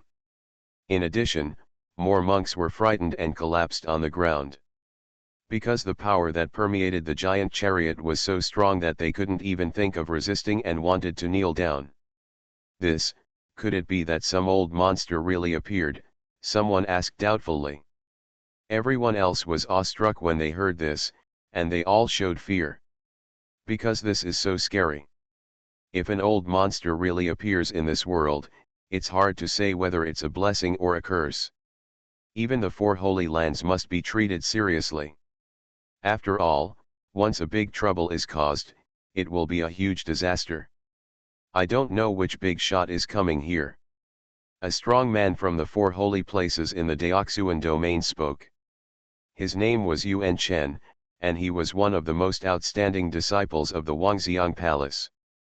He was shamelessly young, only about 38 years old, and he had been practicing for less than 50 years. But he is about to enter the realm of saint.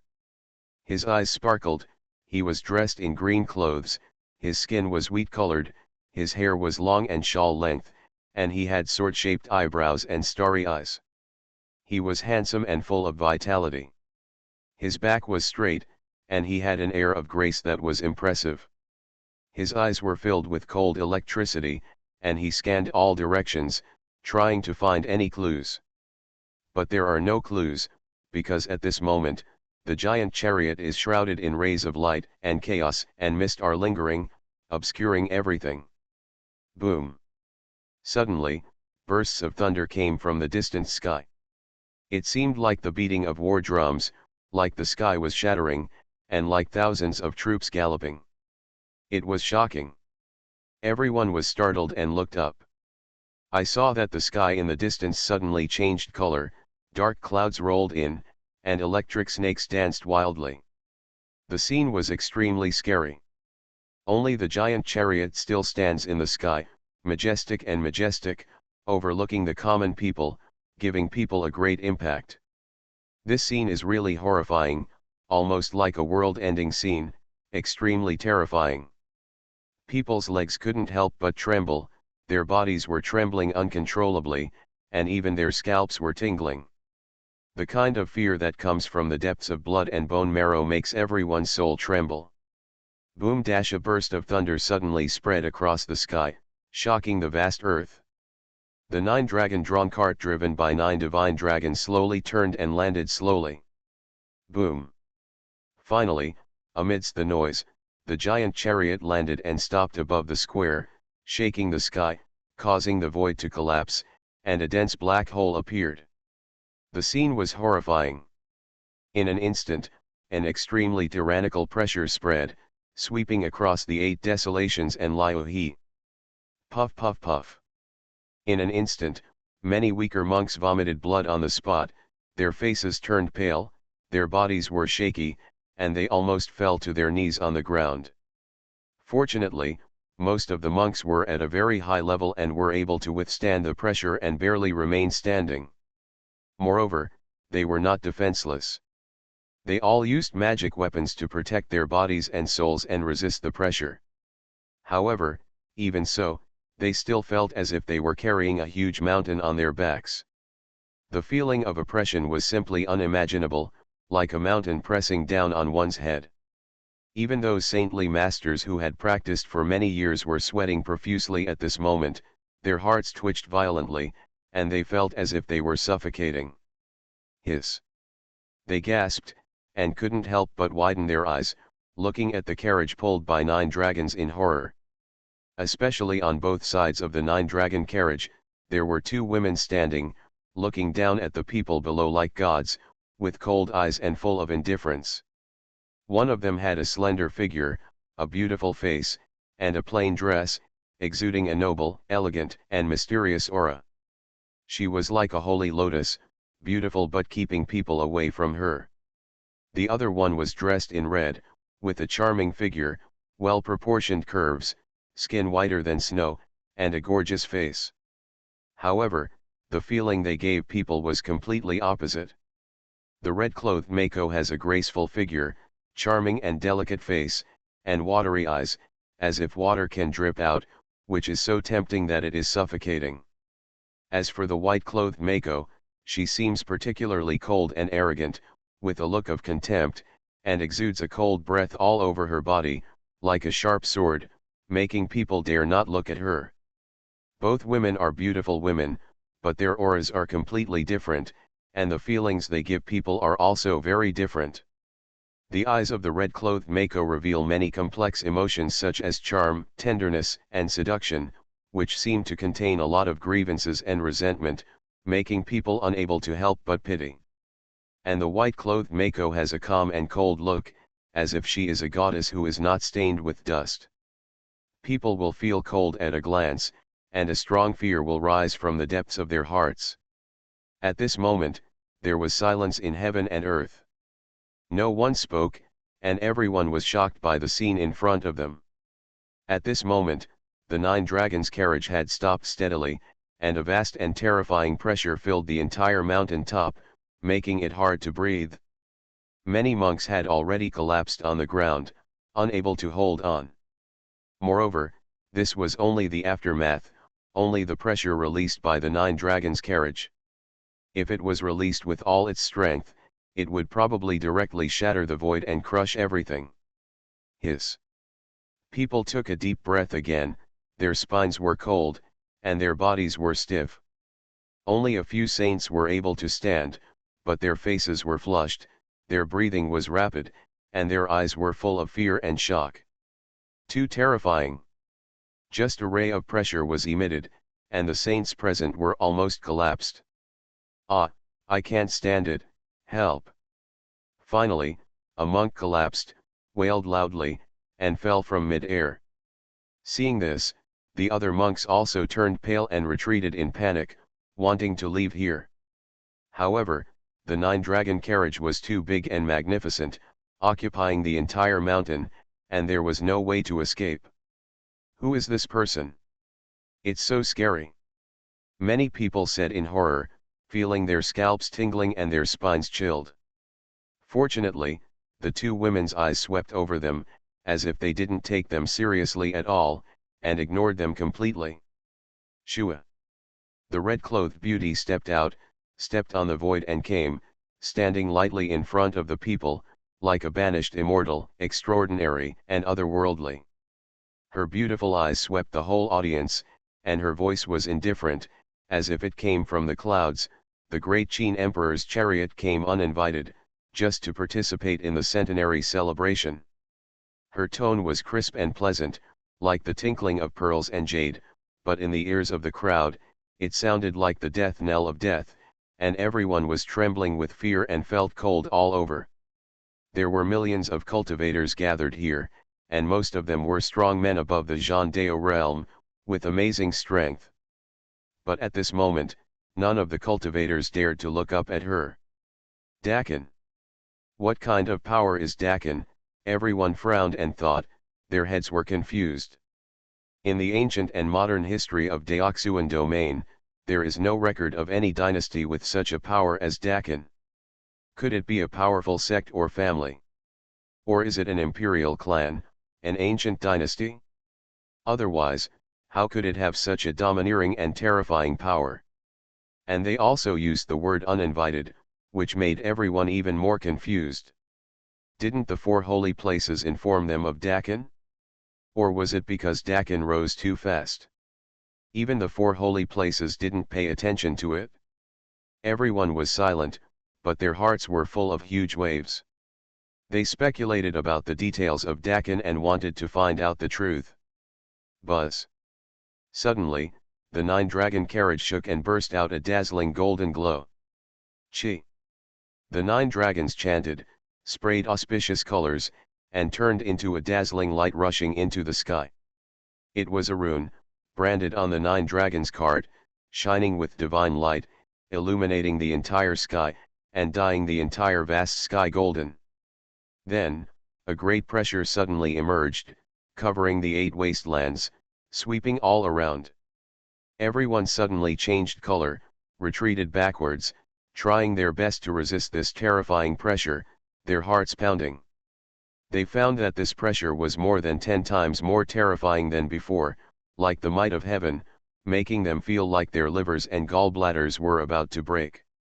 Then, a magnificent picture appeared in front of people, spreading on the sky, covering the vast land, and covering the sky and the ground. It was a vast picture of mountains and rivers, with towering mountains, spirit beasts running all over the place, rivers rushing, beautiful mountains and rivers, and all things flourishing.